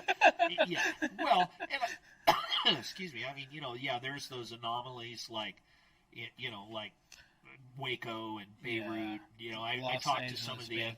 I was big in the customs SRT program when Waco happened, and I got to, I knew some of the guys that were on that operation. Oh, wow. And, talk about a scary situation. They're out there getting shot at with rifles and stuff, and the majority of those agents just carried their P229s and 3 magazines. Oh, wow. And they said one of the guys I talked to said what was really scary is when the slides started to lock you could hear slides starting to lock to the rear, and no more rounds they were empty. They were out. Rounds to volley out. Yeah. Oh, wow. So there was guys that were like really, I could see that. Yeah. Politics aside of the whole thing, but there's guys in harm's way, and you empty empty your handgun and you don't have anything. That's on any side of a gunfight, it sucks, especially when you run out. Oh yeah. And whether you're on the right side or the right side, you think anyway. Yeah, And, I've always kind of believed it's better to have it, not need it, than need it, not have it. Exactly. But there's certain things too that you just don't. When I'm walking around day to day, am I carrying one of the multitude of high-end, high-capacity handguns and 4 magazines? No. If I'm out doing a high-value transport or we're doing something in the EP world, yeah, I'm going to up that. Yeah. If we're doing it depends on what you're doing. Yeah. If we're guarding a high value target, then yeah, we'll be prepared up our for games. it. Yeah, and you should dress accordingly for what absolutely. you're doing. Yeah, I agree with that. But yeah, I'm a kind of a all around handgun guy? Yeah, if it works good, I like it. Okay. And I'm not I've got a pretty diverse bunch of handguns at home. So. Good. As one American law-abiding citizen should. Absolutely. Right. Absolutely. Right. I like to say I have a couple. Well, yeah, I got. Yeah. I'm a mechanic. I've been a law enforcement firearms instructor since 1980. Uh-huh. Firearms are my tools. Do you give a mechanic a bad time because he's got $100,000 worth of Mac tools in that giant box? Depends on who's talking to him. Well, that's true. Yeah. So, handgun all around, rifle. I'm assuming it's a Styrac. Well, a rifle for what? Are you talking about rifle for favorite brand? Well, if you were to go to one and be like, this is the one I love to use. If you said you got one rifle and you got to go to a really bad place and this is the only one, it's going to be a Styrac AUG. Okay. Now, am I gonna use a Styrac AUG for everything? No. Because it's 5.56. If I'm out in the middle of, there were some times when I was out in lake beds, out in the middle of nowhere, waiting for smugglers, and I had a 5.56 going. God, I hope they haven't got a 300 Win Mag. Something like that. Yeah, right. Yeah, and that sort of dates me a little bit because really when I was still doing that, the Barretts were just coming on the market. Oh, okay. So now you've got anybody can get a Barrett or a 50 cal bolt gun, and right. That's scary. That's really scary stuff. That's a big round. Yeah. You get somebody. Win Mag's big enough as it is. But yeah. For an all around hunting rifle, I like 300 Win Mag because it's so versatile. You can download it, you can upload it. Like the newer variant of the OT6 or whatever. Take over the OT6. Yeah, great cartridge. So Styrac, any situation, that's good to know, especially.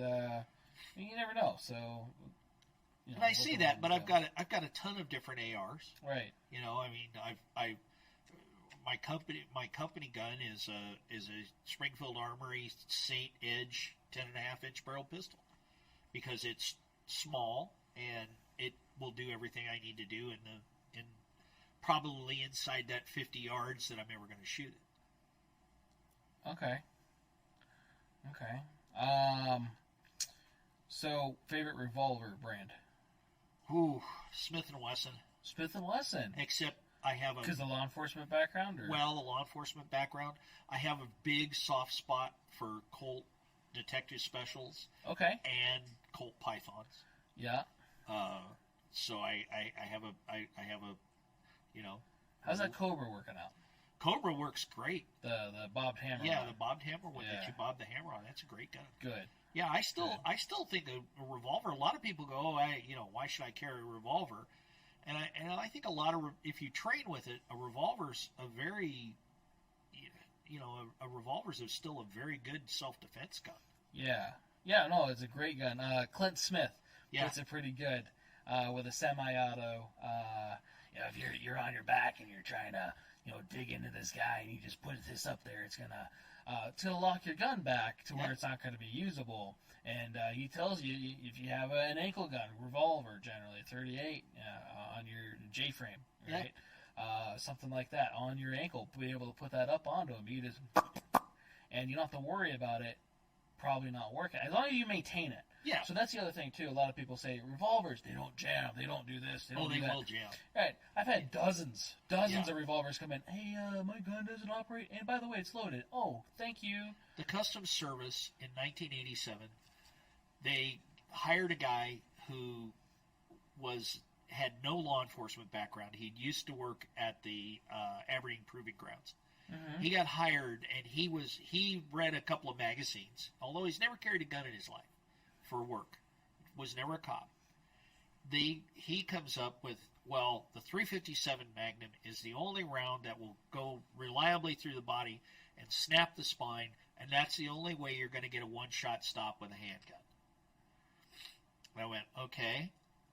So he goes to Smith and says, I want a 357 round butt, 3-inch and 4-inch barrel, and it has to shoot 357 Magnum, 10,000 round service life. So Smith & Wesson goes, here's our 686. We'll put a 3-inch barrel and a 4-inch barrel, and we'll round the butt. He was also a shooter, Camp Perry long-range rifle shooter, and he says, no, the tolerances have got to be closer. So he redid the specs of the 686. Yeah. And so was born the Customs Service 1, the CS1. Okay. Well, the CS1 came out in the field. Well, he didn't realize that most agents didn't shoot 357 Magnum. They shot the 110 plus B plus 38 Treasury load. And he didn't realize that because the tolerances were closer, when you went to eject the rounds, there was unburned powder that fell under the extractor star. So we had a 60-round qualification course at that time. Uh-huh. Most of the CS1s would not get through a 60-round qualification course because the powder would, the tolerances and the unburned powder would push the extractor star out, and it would basically lock the gun up. Yeah. And you could tell a brand new agent because he got his CS1 at school, and he usually got out in the field and went, I don't want that. They did a recall on them. And they redid it both at Fort Benning and our National Firearms Program staff, and some were sent back to at Smith & Wesson. And then they stamped them with an M and a 2 on the crane on the inside, so you knew that it was modified. Oh. And those guns, and they only lasted 2 years. In 1989, we went to the 6906 Smith & Wesson 9mm auto. Well, those guns, the CS1s, for a while were going out to like Lou Horton distributor, bought a bunch of them. I bought one of the 3-inch guns. They're one of the most sought after Smith & Wesson revolvers now. I mean, they're damn near like the certified magnums, the registered magnums. Really? Yeah, people pay outrageous money for them. I paid like $250 for the thing. I wish I'd have bought like 12 of them. Right. Well, I think we all look back at that recently with the Corona stuff and going, hey, I should have probably bought a whole bunch of Mosins when they were 2 for $100 sometimes at Big Five. Oh, and or the SKSs when they were $100 to maybe $300. Back in the 80s when the Shotgun News was out, and you could buy Russian surplus AK-47s for $89. Yeah. And you could buy 1,000 rounds of ammo for like $69.95. Yeah. Yeah. Dude, and people still have those in the tuna cans. Yeah. To this day, you might get radiation poisoning around it, but yeah, if you got it from the eastern Ukraine, you probably didn't want them. But yeah. Right. But I mean, yeah, you look back at that. I mean, I look back at like the AR-8, the AR-180. Mm-hmm. I bought my first one in 1974. I paid $165 from a gun shop in Castro Valley, California. Jeez. I looked at one the other day on Gunbroker, and it was a Sterling, which is kind of the British one, and it was kind of the end of their production and all of that. They're not as nice as some of the other the original ones, and they were over $2,000. Yeah. And I'm going, $2,000? No, thank you very much. Now, thank you Brownells for coming out with the BRN 180 a couple of years ago, and they basically updated the AR-18 or the AR-180. And we've done a few transfers for those for you. Yeah, you have. Just did one it's my actually first rifle that I built. I built pistols on the others. Oh, okay. So I built a pretty much an updated AR-180. Nice. I haven't shot it yet, but yeah. Brownells PWS out of Idaho, they build them for them. Okay. So they're great guns. All right. Good to know. So let's see, we recovered revolvers, handguns. Kind of talked about how long you've been in firearms, because I think you said 1974, but has it been longer than that? Well, I've been a firearms instructor since 1980, law enforcement firearms instructor. I was shooting. I still have the Model 57 Winchester 22 long single shot bolt action 22 rifle that my dad bought me when I was a kid. Nice. And when I'm gone, I'll probably get to the gate and there'll be 50,000, birds and rabbits and squirrels going, that's the man. He's the one that killed me. He popped off Pop-Pop's head. Yeah, that's him, bastard. So, yeah. So I shot all my life. I mean, I grew up in the foothills of the Sierra Nevada mountains. So, yeah.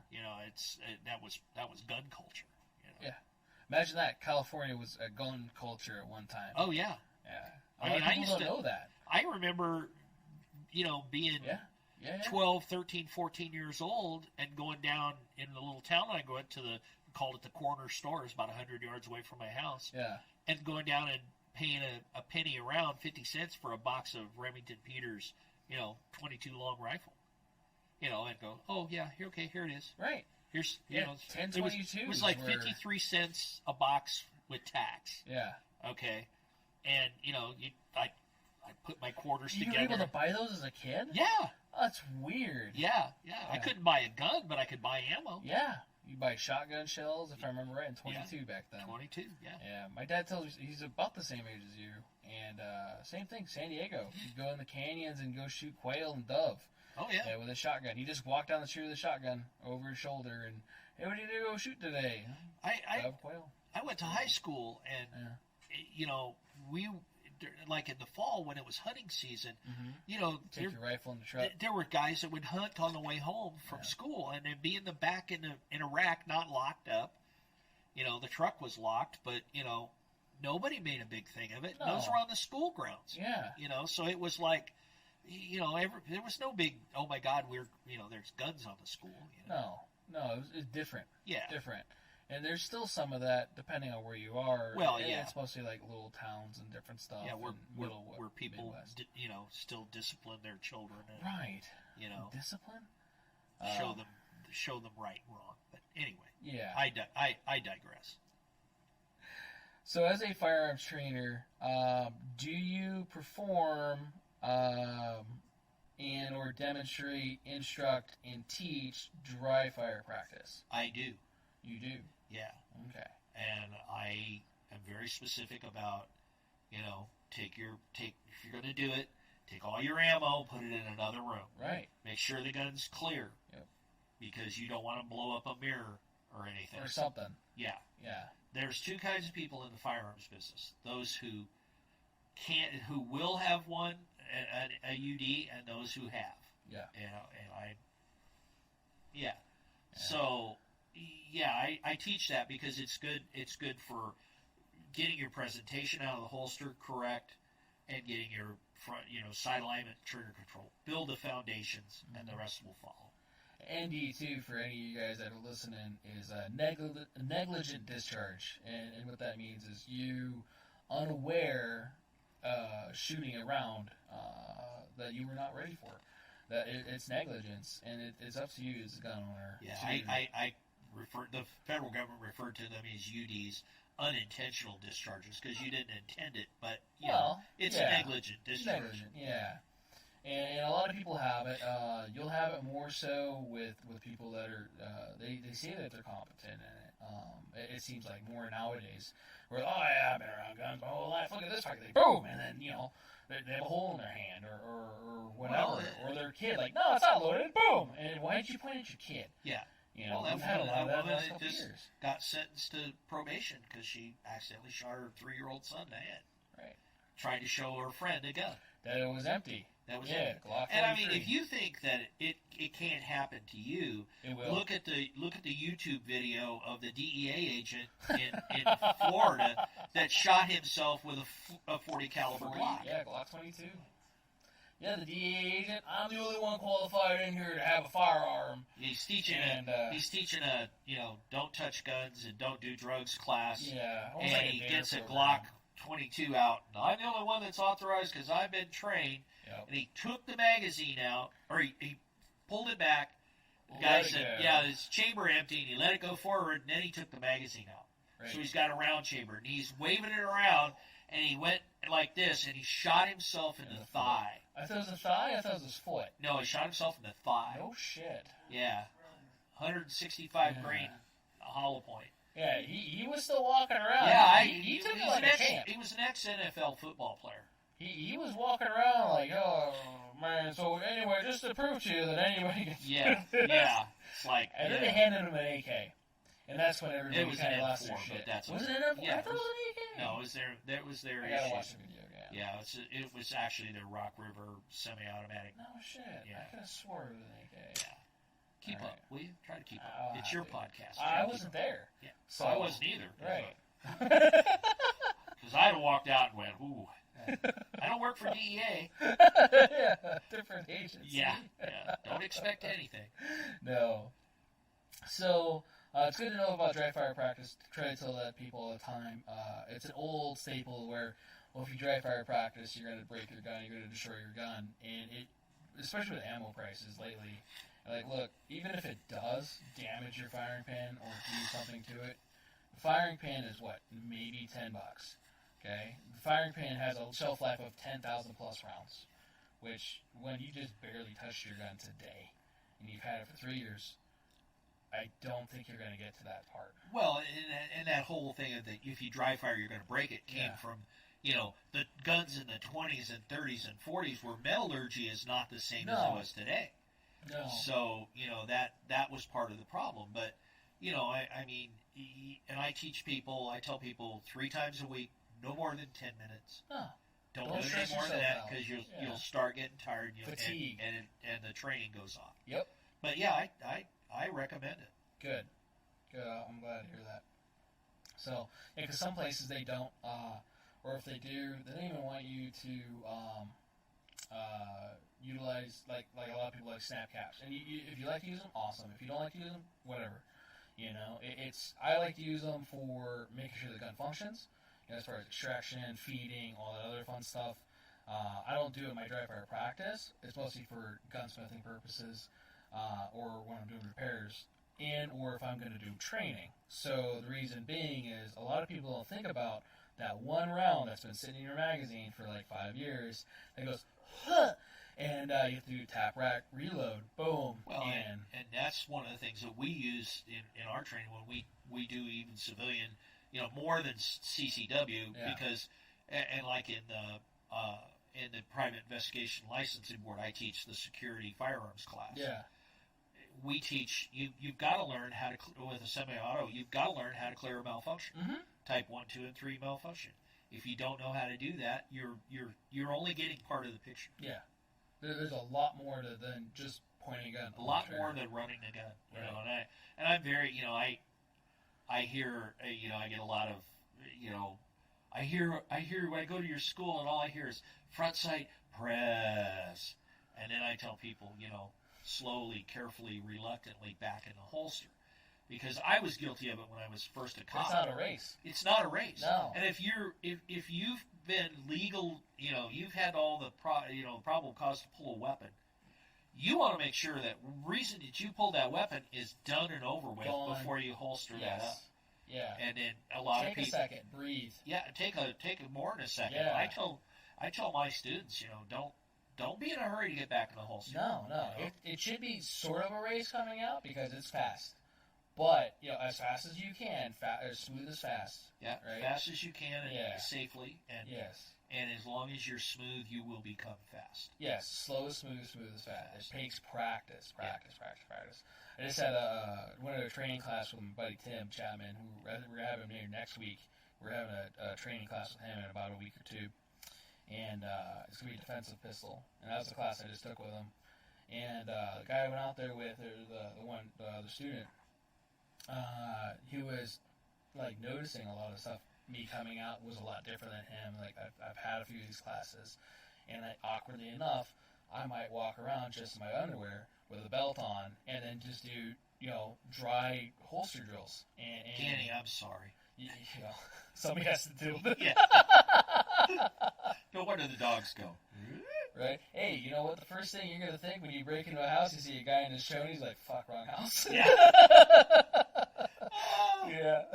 Well, I mean, I don't profess to be the Meadow Chingon, the guy who knows it all.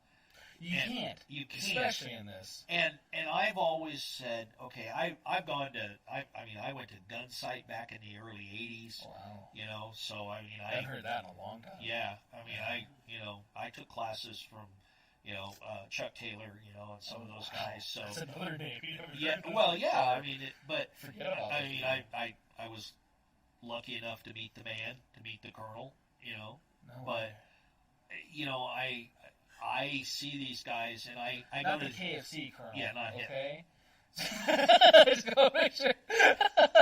So I've gone to, I've trained, like I said earlier, I trained with guys like LAPD SWAT, LASO, SEB, SEALs, Delta, and I go to these classes, and I've gone to some training classes put on by some other people, other vendors, and I go to those classes, and I go in there with a really big open mind and go, okay, and then there'll be something I'll take from that. Right.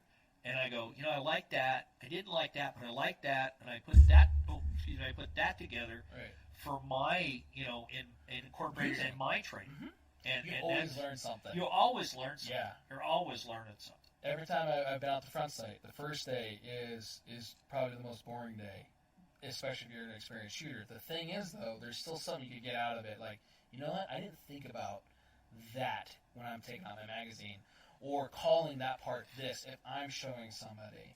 Or what the little... There's something new you can always pick out. And no matter how boring or low you think the class is, you're always going to get something out of it. Well, yeah, and you don't... And not everything is high speed, low drag. No. I was lucky enough to, when I was in Albuquerque... we trained with on the ranges for the Central Training Academy for DOE. Uh-huh. So I got to go through SRT 1, 2, and 3.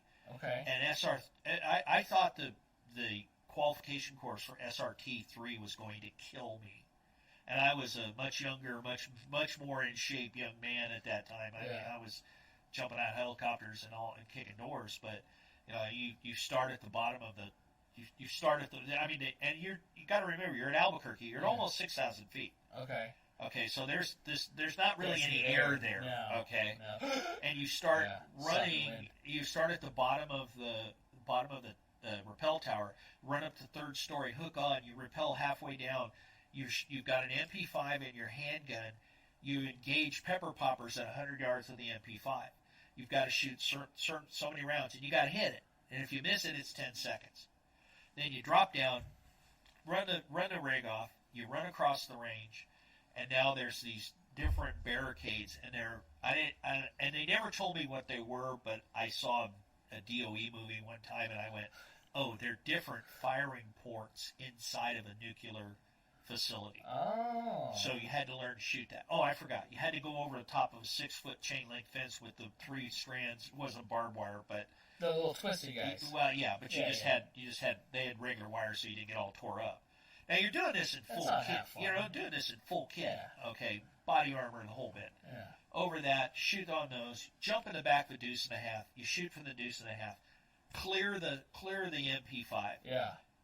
Unasked a deuce and a half, and you've got to run 500 yards to the downrange, and then you've got to engage 6 or 7 pepper poppers with your handgun. For every one of those that you miss, they add 10 seconds, and you had a time limit. And I got in with about 20 seconds to spare, but I don't know how, because I thought I was dying, man. Yeah. I got up there at the 7 yards shooting those targets, and I'm like, oh, I wish I was breathing. Oh my God, I wish I could breathe. So you get acclimated to it. Well, I was living there, and I still wasn't acclimated to that much. Okay. So I remember when I grew up in SoCal, it's all sea level. Oh yeah, you're a flatlander. Yeah, I was able to run forever. Even with asthma, I was able to run for sports and everything. That was one of the things that pissed me off about the military thing. But anyway, I just put my inhaler in my sock. It's not a big deal. One of my pockets, I have 200 fucking pockets if I go in the military. I think I can find one that fits. But, whatever. I'm not bitter about that.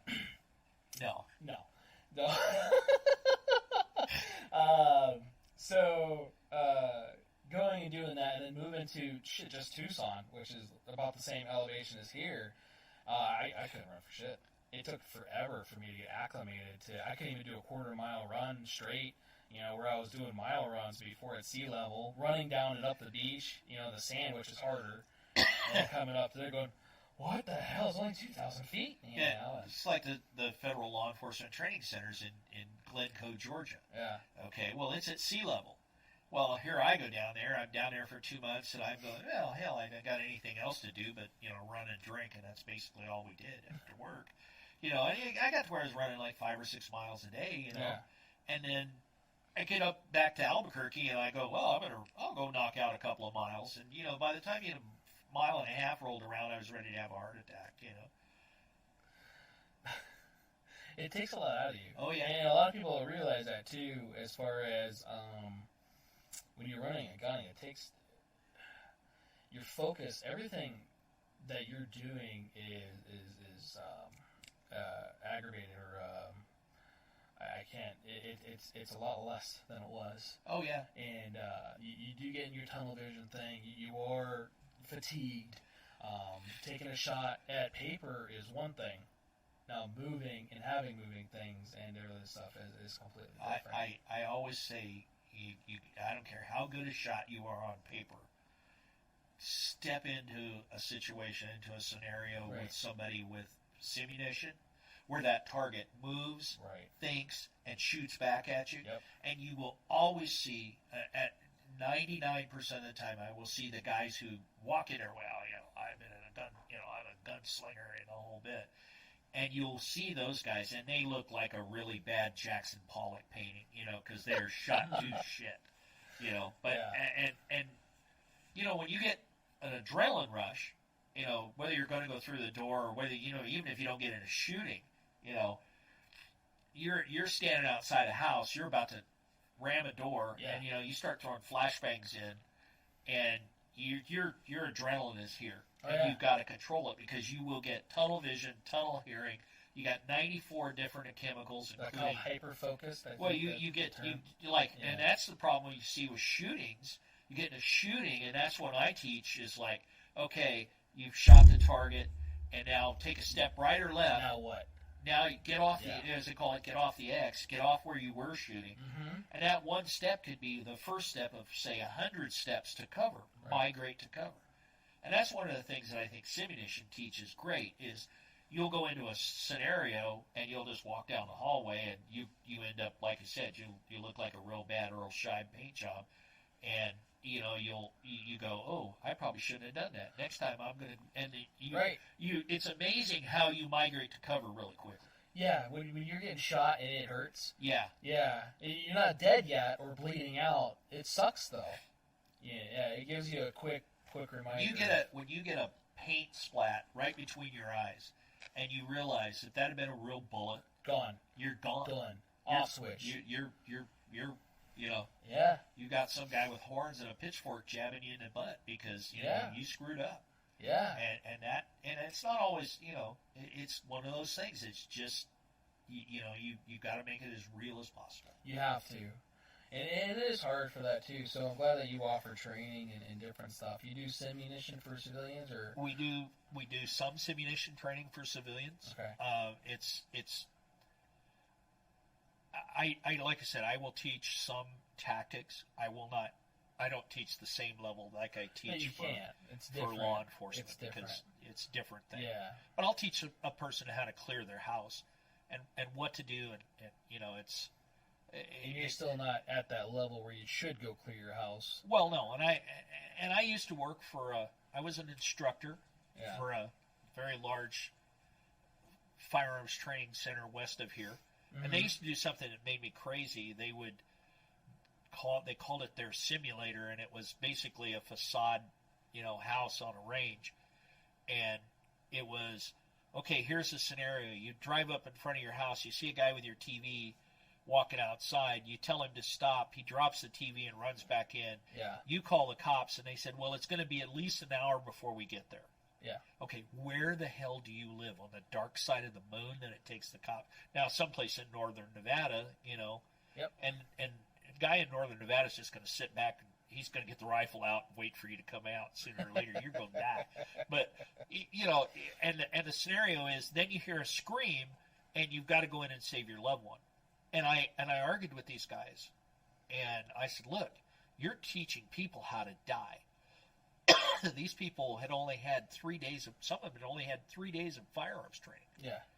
And now you're making them come in and shoot on hostage rescue targets and shit that I didn't do until I was, you know, well into the tactical side of law enforcement. Front Sight does that. Day 3, we want to kill house. I was not going to say that, and Right. And I'll name drop it. I'm a member. Well, I mean, they're I was a member, I guess, depending on if. Yeah. Yeah. He's too busy sending out 200,000 fucking emails every second. Yeah. All right. But I never agreed with that, and that was one of those things that I stopped training out there because I did not want to be responsible for training somebody. And you know, well, you know, and you read the you can shoot, come in a 4-day class and you shoot as good as a SWAT team member or a Navy SEAL. Yeah, I don't know about that. Yeah, I got news for you. I know some practice. Navy SEAls, and I know some the SEALs, the Dev Crew guys. Yeah.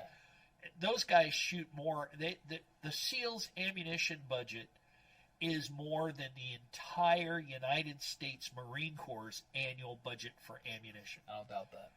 They shoot and they shoot and they shoot because they have to. They have to. Yeah. They're the guys who And you can't tell shit. me I don't care who you are, that you can go out in 4 days and you can train somebody to shoot like a Navy SEAL or a SWAT team.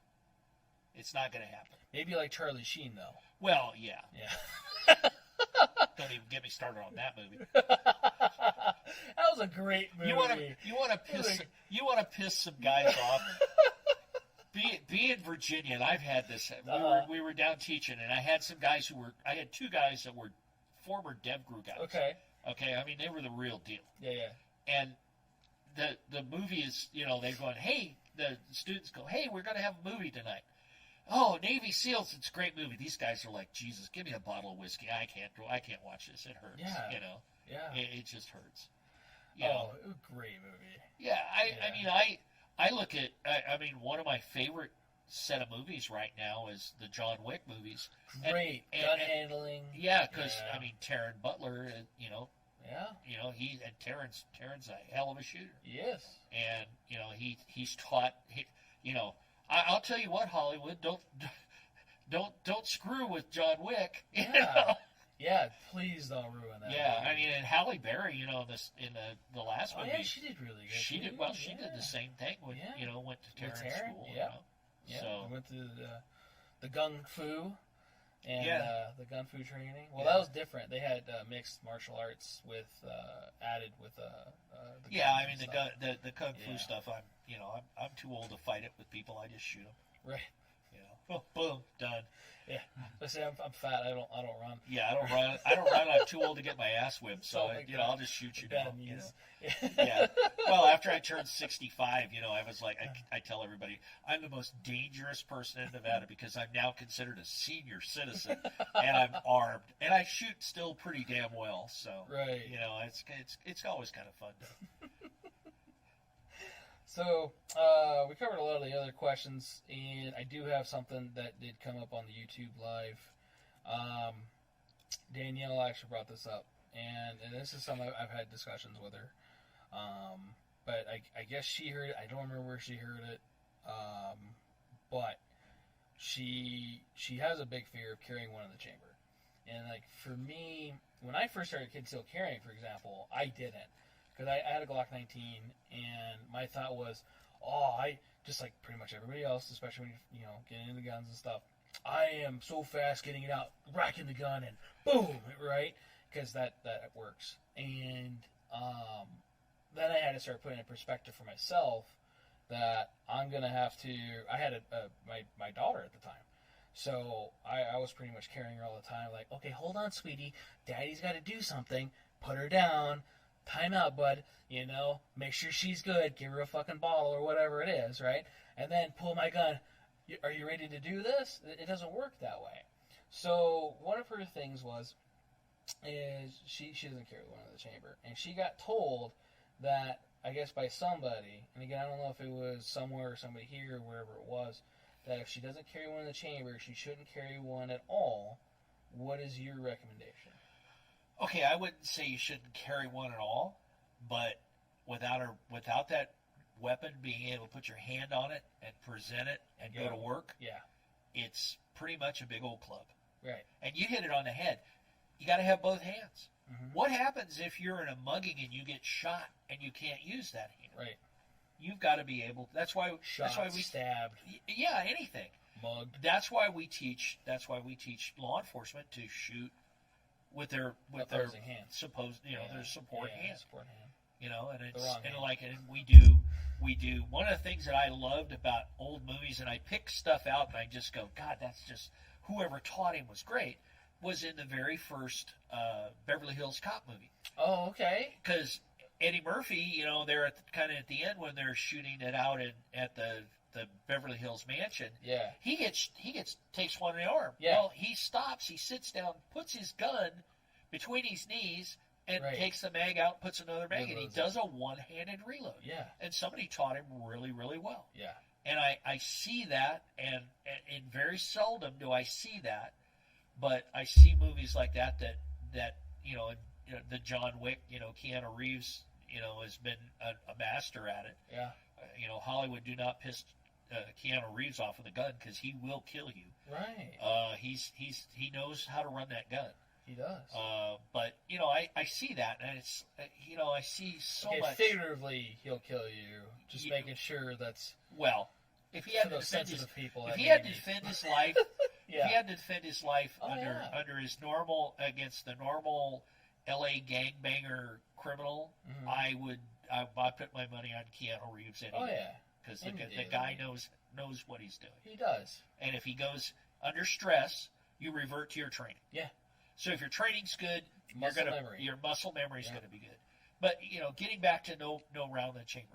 Now with the striker fired guns, you got to have something that covers that trigger. Yes. Because that's where all the safeties are. Yes. Okay. You can't. Heaven forbid you put. I mean, I had a kid when I was a few years ago, when I was teaching a security class. He took a 45 and he stuck it in his holster, and the security strap was in it, and he put a hole in his foot with a 45. Yeah. Nothing that'll get you worse on teaching a firearms class when you shoot a string and everybody's done, and all of a sudden you hear, boom, fuck, that hurts. Yeah, so that kind of gets your adrenaline going as a firearms instructor. Just a tad. Yeah. But no, I think you've got to be able to have that gun ready to go. Yeah. It should be ready to go. I agree. And it's one of the silly thing. Well, and it's one of the silly things that the Israelis have taught. Right, Steve just actually put that out there. It's called the Israeli carry. Yeah, the Israeli carry, because they can do that. They think they can do that and think fast. And there's been several, you can look on YouTube, mm-hmm. and there's several tests. They train that way. Yeah, they train that way, but they're still not as fast as pulling the gun out and pressing the trigger. You won't. You won't be. And that's the thing that, again, I was the same way. She currently, what does she carry? It's a P239, so it's double single. And And I was telling her, hey, you're in your concealed carry purse, you're fine.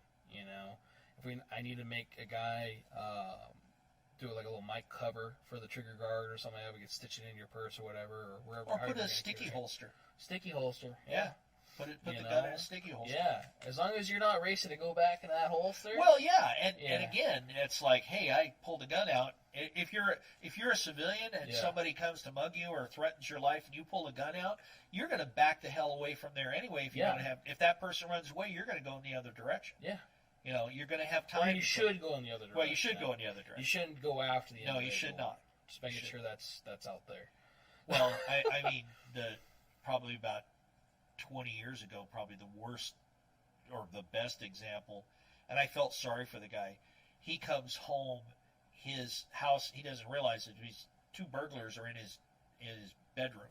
Okay. And he comes home, gets in his bedroom. They hit him with a stun gun, tie him up, and then they go about ransacking the house. Well, they were pretty shitty burglars because they didn't find the Mossberg 500 loaded with double-aught buck in the closet. He gets himself free. They've now opened the garage door, backed the car up in the driveway, and they're loading shit up. Well, they come back in, and he sees the first guy, and he plows him. And a good shoot. Guy right there in the kitchen. Gone. He's DRT. Yeah. Dead right there. Yeah. The other guy turns and runs down the driveway and down the street, and he's angry. I get it, And he chased him down the street, and the guy is running away from him, getting away, and he got mad, and he fired around, and he shot him in the back and killed him. And luckily, at that time, Stuart Bell was the district attorney, and he allowed him to plead to 1 count of voluntary manslaughter and put him on 5 years probation. If he did that now, he'd probably be going away for at least voluntary manslaughter. Yeah. So you can't, once the threat is gone, then you can't chase anybody like that. No, you should separate the reason to have, again, it's a tool. It's to get you, your loved ones, or whatever out of a situation that you hopefully you never have to get into. Yeah. And that's the thing too. I get asked all the time, why do you have so many guns? 1, I have options. 2, I'm hoping I never have to use it. Do I? It would be cool to actually use my training. No, I would hope that I don't have to use it, because you're only as good as your training. I've pressed the trigger on 2 people. Yeah. If I live to be 150 years old, I hope to God I never have to do it again. Yeah. And nobody... Because you're taking somebody's life. Yeah. Yeah. And a lot of people don't think about the after effects. Oh, yeah. Not just on you, their family, your family, the people around you. Yeah. You're going to probably get sued. Yeah. Because I don't care. Well, especially nowadays. Yeah, especially nowadays. Yeah. I don't care if it was, Osama bin Laden and he was ready to push the button and you shot him. Somebody's going to come out of the woodwork and say, "Oh, he was such a nice man, and he was trying to get his life squared away, and you murdered him." Yeah, some guy from Sweden or some shit. Yeah, so you're going to end up, heaven forbid you have to use it, because you're going to go through a lot of money defending yourself. Oh yeah. Yeah. So there's a lot of ramifications, and I talk about that when I teach CCW. That's good. I've been needing to get USCCA in here for that. I'm a member. If you guys are not a member and you guys carry a gun, there's gun insurance out there. There's NRA insurance. There's USCCA. There's an attorney I want to get on here too, Don Green, who's a local USCCA guy. Yeah, great guy. One of our regular customers, but at the same time, he's a good guy. I don't just say that so he buys more shit from me. But he's actually a really good guy. He cares about the 2A community. He cares about people. And he's looking for that. He's told me some stuff to where when, you look at it as the outside looking in, going, that doesn't sound right. And in the amount of charges that get put on somebody for defending their life, defending their loved ones, their kids, whatever it is, it's intense. And you think you're doing the right thing, and you probably are, hopefully, in that situation. But yeah, there was a couple, I don't know the whole tale of it, but where it was a ex or whatever, trying to get into a house, and they did, and kids were there. She defended her after trying to, get away, don't come in, blah, blah, blah, came in, unintended, took the guy out. Now she's at fault for shooting in front of her kids, putting her child in endangerment, and a whole bunch of other stuff. They're like, there's tack-on laws for all that shit. You don't know what that guy was gonna do. Well, he actually tried to break in. She said, "Go the hell away!" Right. And he went out and got a gun, and then broke a window and tried to come through a window, and she shot and killed him. Yeah. Trespassing. There's a whole bunch of stuff he did, but now that she did it. Well, and I think there's a lot of that's going to get, I have not heard. So you know what I'm talking about. Yeah, I know the situation. I know I'm familiar with the incident, not intimately with it, but right. I believe she's going to be fine. But, I hope so. Yeah, I hope so, because to me it sounded right. Yeah. And because you don't know what that other guy's going to do. Yeah, I mean, that's such a silly. If somebody charges somebody for defending their life with their kids there with a firearm, and you say, well, it's child endangerment. Well, I got news for you. How much in danger would they have been with somebody breaking in? Right. Right. And, so I think at the end of the day, there's a lot of hype that goes when something like that happens. There is, and I'm not trying to just make anybody fear not getting a gun or defending their home or their family, but there's that thought process. A lot of people, I've been to gun stores where they're like, "Do you have it in you to take somebody else's life? Because that's what this is going to do." Like, okay, hopefully I never have to do that. Two, I would like to think I would be, but I never have. And again, you don't know until you've done it. Yeah. And when you do it, and like you said, there's cops, there's military guys that have done that for many years, and whether they've taken shots, given shots, murdered or not murdered, but taken life. Yeah. It does something to you. Oh yeah. We're as humans, we're not designed to want to murder. So unless you're a psychopath. Well, that's another side of the story. Yeah. Unless you want some liver with some fava beans and a nice Chianti. But you're absolutely right though, because I mean, it's a big responsibility to own a gun. It is. It's huge responsibility, and there's a lot of people that are very flippant with it, and you kind of want to go, there's times I've seen people that I went, you really shouldn't have a gun. No.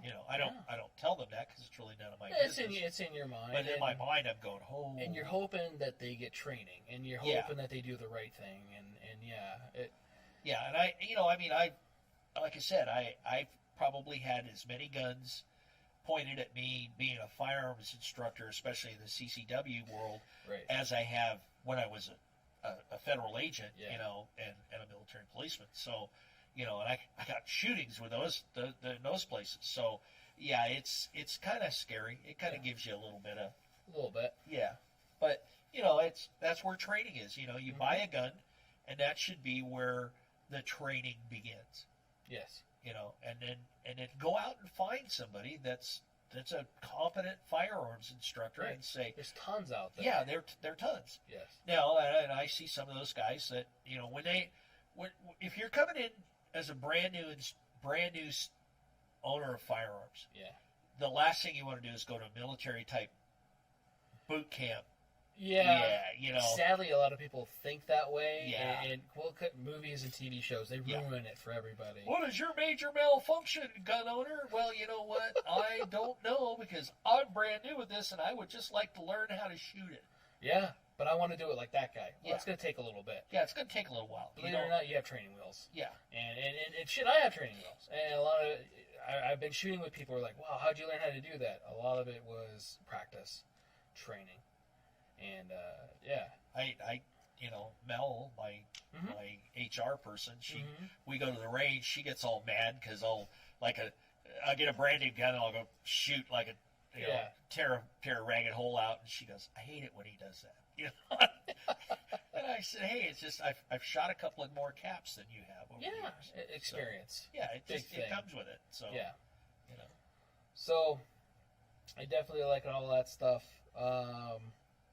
Yeah, just like the Kyle Rittenhouse thing, kind of like that. He was defending himself. He did what he needed to. He probably. I'm really torn about that. it can go both ways. Yeah, I mean, he did everything right. Right. And I'm glad he got acquitted. Yeah. Yeah, he kind of had a legal right, but he was right on the edge of being there with the rifle and all of that. Yeah. You know, I tell people that, you know, they go, well, you know, I'm going to go down there. You know, it's like the guy that Metro shot, you know, in front of the federal courthouse. It's my legal right. It's his legal right to carry a gun. It is. But in that situation, you point a gun at 4 police officers who almost instantaneously, within a second or two, fired those rounds because they all went, oh my God, there's a threat. It wasn't just one guy or 2 guys, and the other guys go, oh, what the hell? They all fired damn near simultaneously because they all went, oh shit, that guy's got a gun, he's pointing it at us. Yeah. In that split second. Yeah. And that's what people don't understand. And I get a lot of guys who are gun people going, well, you know, it was his legal right to carry a gun down there. Yeah, it was. Was it the smart thing to do? No. Yeah.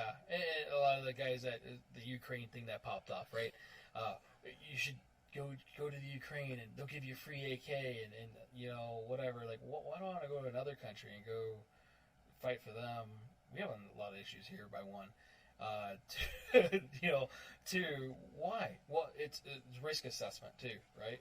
Why put yourself into a thing that you don't have? That's a war, guys. Right. That's a war. That isn't Call of Duty, okay? It isn't a video game. People die. People get killed. Really, there's no reset button. There's no reset. No respawn. Yeah, you can't get.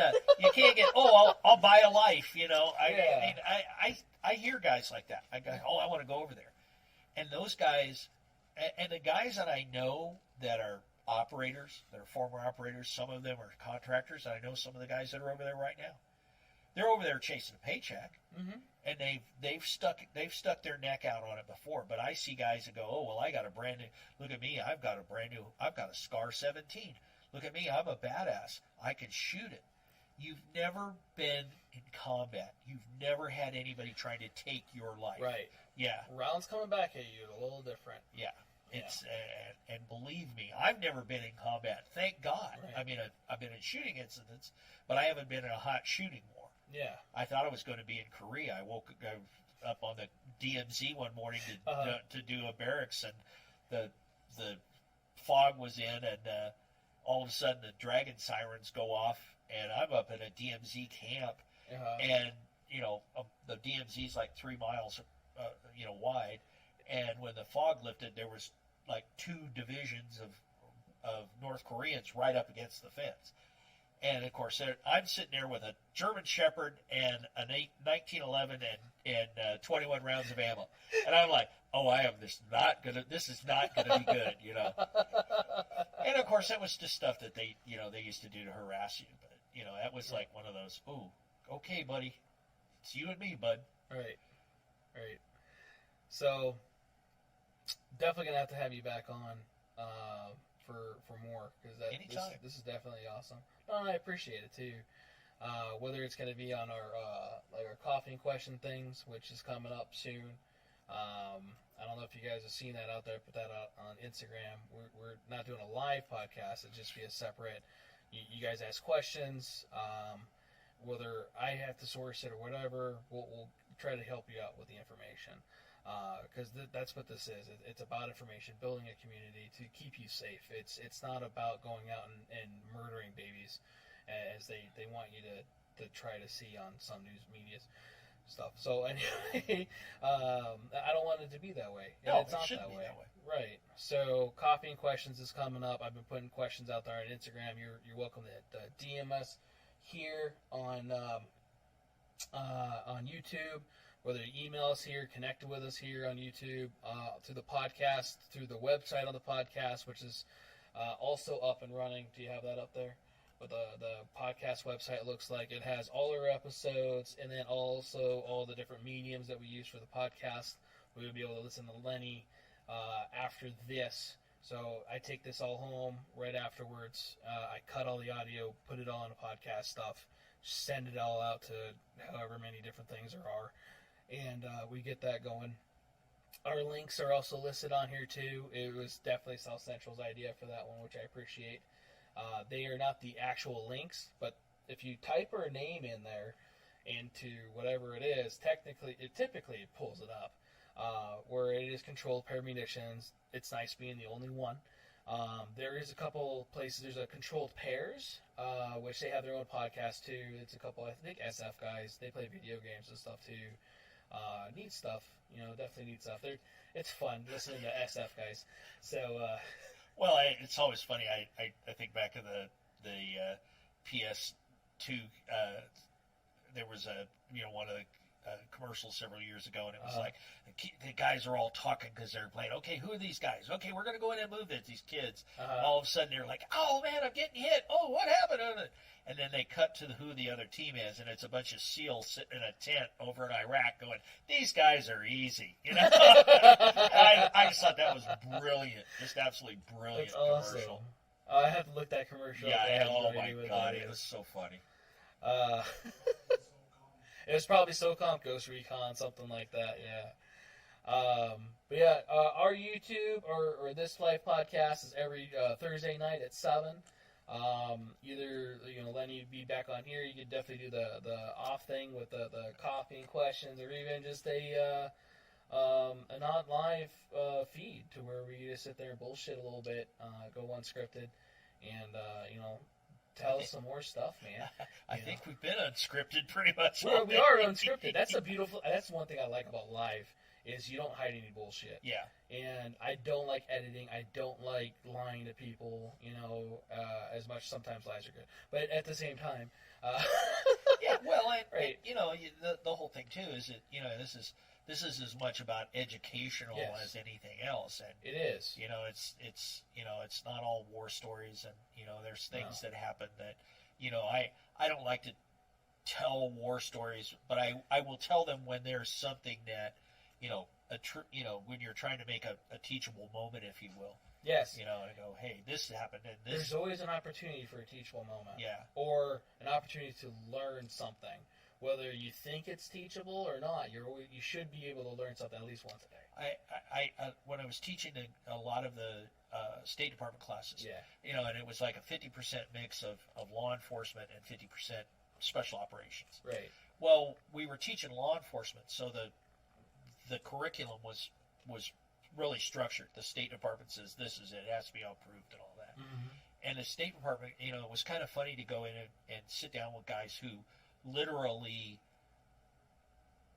they were there.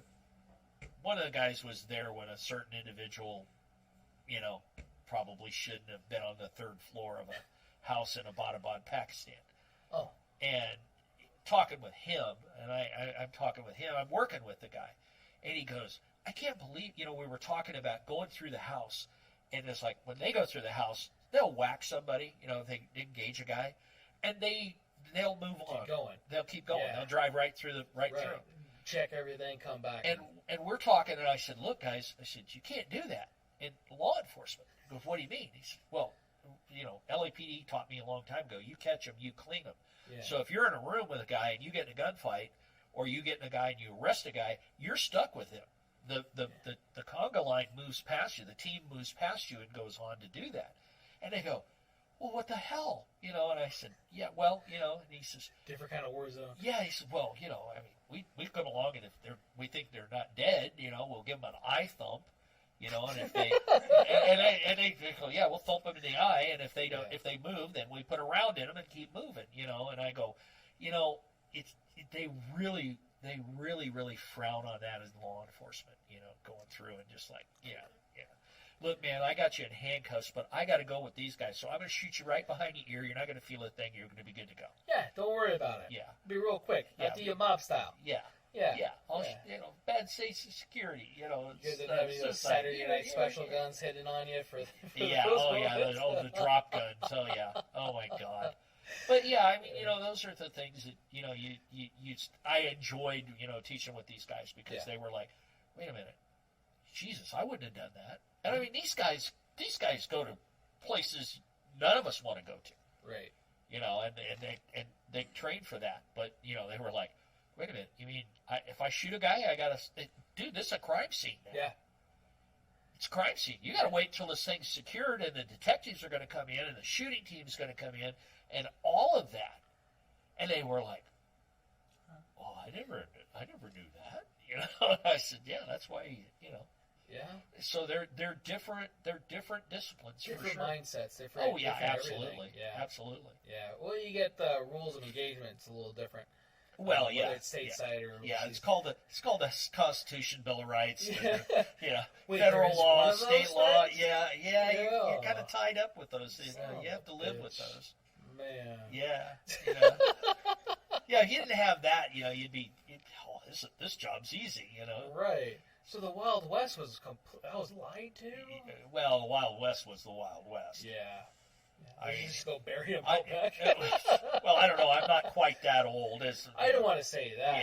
Yeah, I'd say like Greg. Yeah. But yeah. But no, I mean, You're more older than Greg. where I grew up, I grew up in this house that was like 150 years old. It was an old stage stop.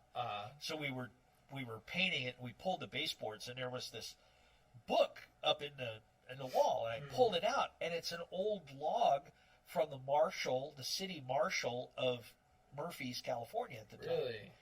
And there was like, so and so was shooting his gun in the Murphy's near the Murphy's Hotel. I went there. I asked him to drop it, and I shot him. Killed him dead. And there was an entry for it was like $5 to get him buried, Yeah. I mean, so that was old law enforcement. Now it's like, oh my God, I got to, get an attorney to tell me I can pull my gun kind of thing. Right. Well, yeah, you get your gun taken from you. You get investigated. How many rounds did you shoot for? I don't remember. And that's why people go, why does, and I tell people when I teach CCW, you don't have to give a statement. No. When right there. No. You go and say, look, this is who I am. Yeah. I'll be, guys, I want to speak to my attorney. I'll be cooperative. Yes. Yes. I'll come down with my attorney tomorrow, and I'll give you a full statement. Yeah. And you always want to know why cops don't have to they never identify anybody for 48 hours because they still have that 48 hours to kind of decompress it before they give statements. There's a lot of stuff that just happened, a lot of information your brain's not used to processing, and it takes time.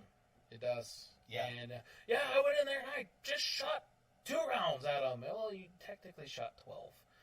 And what happened to that 12? I will tell you this really quick. My first shooting in a traffic stop, a guy reached in his back pocket, pulled a .25 automatic out, and shot me about from me to You route. told me that story when the vest, right? Cotton Yeah, vest I was wearing a vest. Yeah. And that was very, very new Lucky, in the vest yeah. world. And to this day, I don't remember pulling my 1911 out and shooting him. I remember I remember him reaching in the pocket, and then the next thing you know, my gun went off in my hand. And I shot him in the collarbone, and I was trained to shoot 1 round and stop, and that's exactly what I did. Stop the threat. Well, no, shoot 1 round and stop shooting and assess the shooting. target. It was all Camp Perry target shooting is all they taught us. Really? Yeah, this is 1974. That's different. Yeah. So I did We've what I... evolved since then. Yeah, well, we have evolved, because Yeah. now I would have probably emptied the magazine and got another, a couple of more on the top of it. But it's what I did under stress. Well, Yeah. there's about a second or second and a half of my life that I don't recall, and I've been hypnotized twice, trying to recall that. Trying to recall that, Yeah. and both of the doctors told me that I was 19 years old. Doctor said that was such a traumatic thing to you. Your brain just went, erase. Right. So those are the things that happen when you shoot people. Yeah. Or get in a shooting and defend your life. Yep. So. Good to know. Yeah. Definitely appreciate the stories. Steven did English said it was SOCOM. So the commercial you're talking about with the guys over in Iraq. So SOCOM. Actually, I was getting text messages right now from some buddies I used to play SOCOM Confrontation with about 14 years ago. We're all playing SOCOM right now. You know what? I didn't fix my PlayStation 3 yet. So Adam, calm down. I need to fix my PlayStation 3. I was really good at Pong. You're really good at Pong? Ding! Ding! Well, you said 1974. They came out, what, 76, 78? Oh, no. I don't remember. What? Oh, I know. The Pong. That was out Pong. before then, but Was it? yeah. Oh shit! I thought it was I late and I 70s. you know I will not bring a PS2 or anything in any kind of video game thing into my house because I will never leave the house. I'll play that shit all the time, and I'll never bathe. I'll just call into Domino's with a credit card and say send me a pizza, and I'll just turn into a hermit, So Yeah. I Don't tell that to Mel. She'll probably actually take you up on that. Oh So no, she can no. run the She show. wants me to show up at work. And the guys want me to show up at work because I have to sign the checks. Is that what it is? Yeah, that's the Okay. only reason they keep me around every 2 weeks.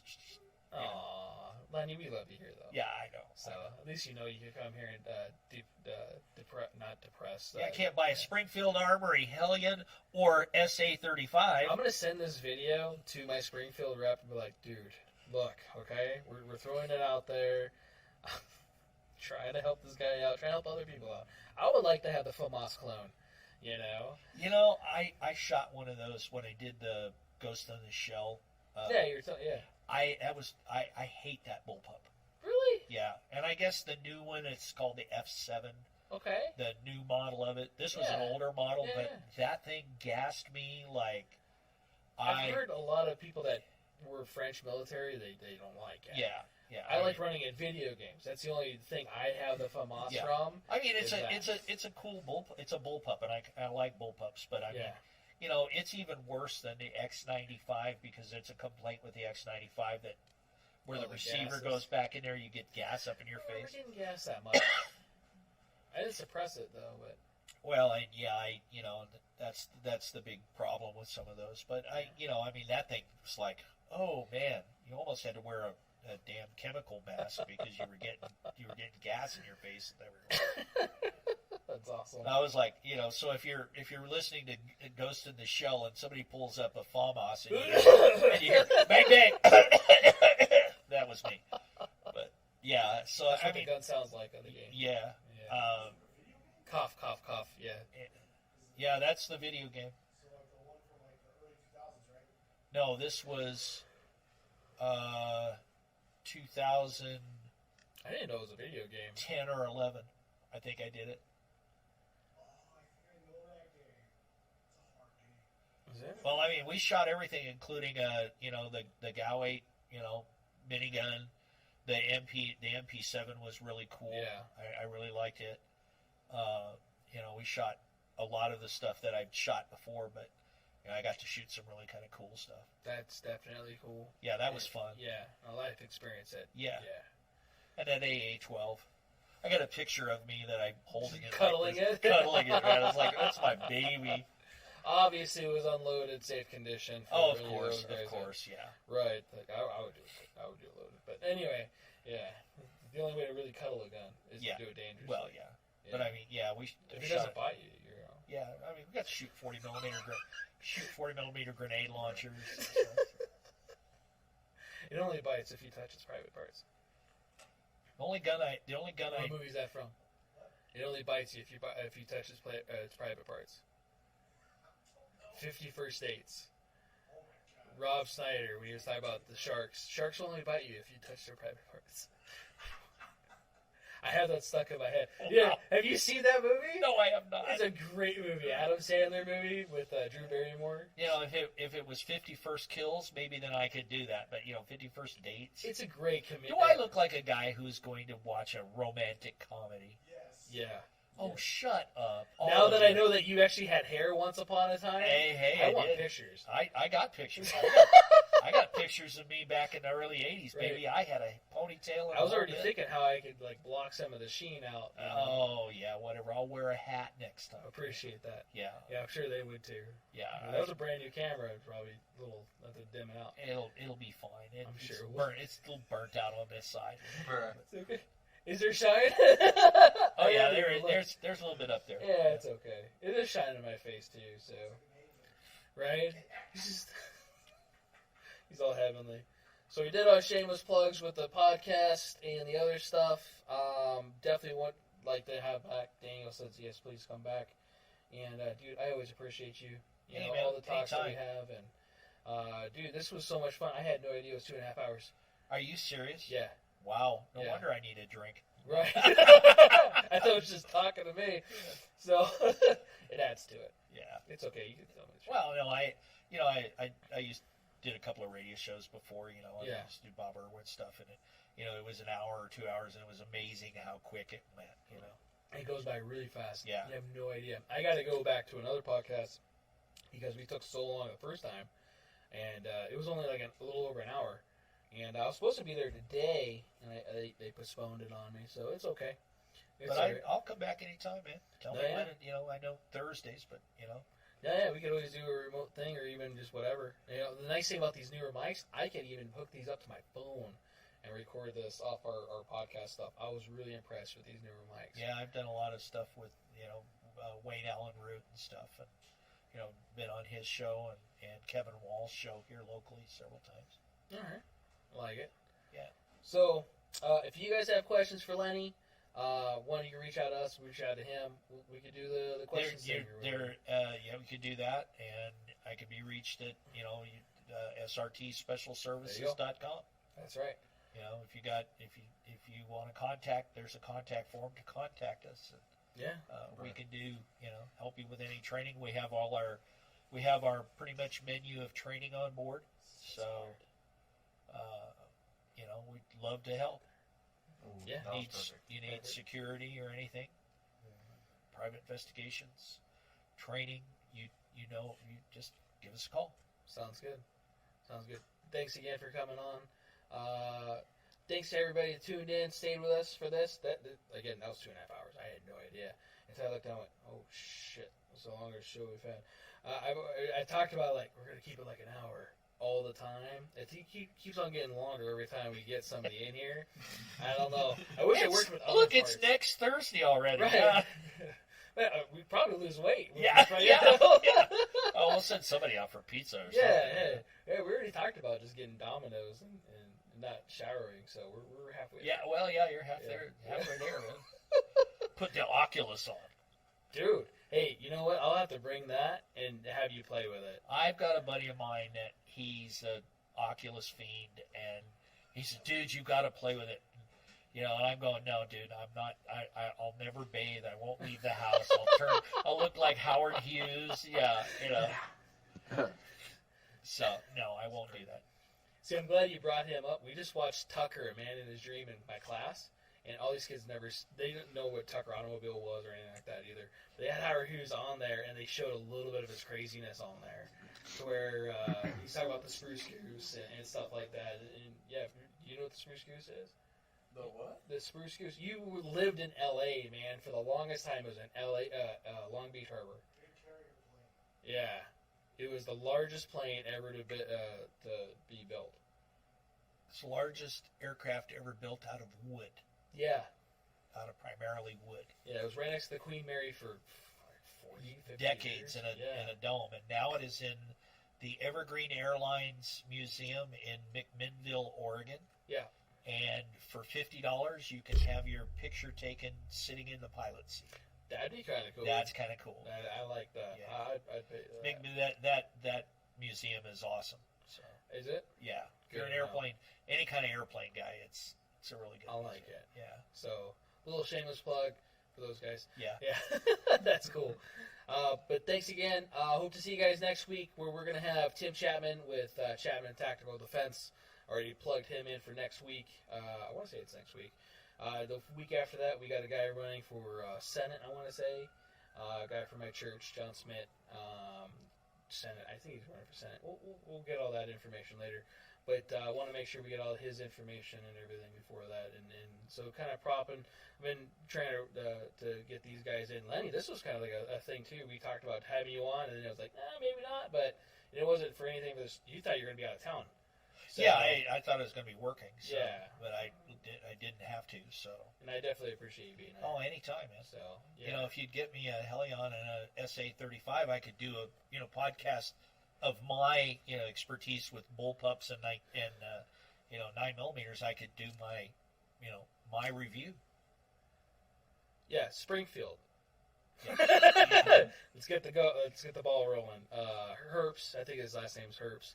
The guy, my go-to guy he's the one that sent me all the Springfield stuff. So, which is awesome. I have a lot of Saints. So Yeah, he has a lot of saying. He likes Springfields. You know, there's not a lot of those guys out there. Yeah, no, I'm kidding. Springfield's a good gun. It is a good gun.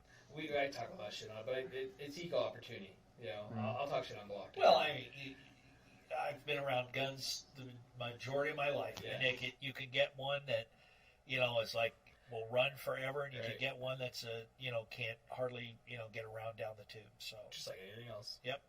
So thanks again, guys, for tuning in, and see you guys next week on Thursday at 7 p.m. Thanks again.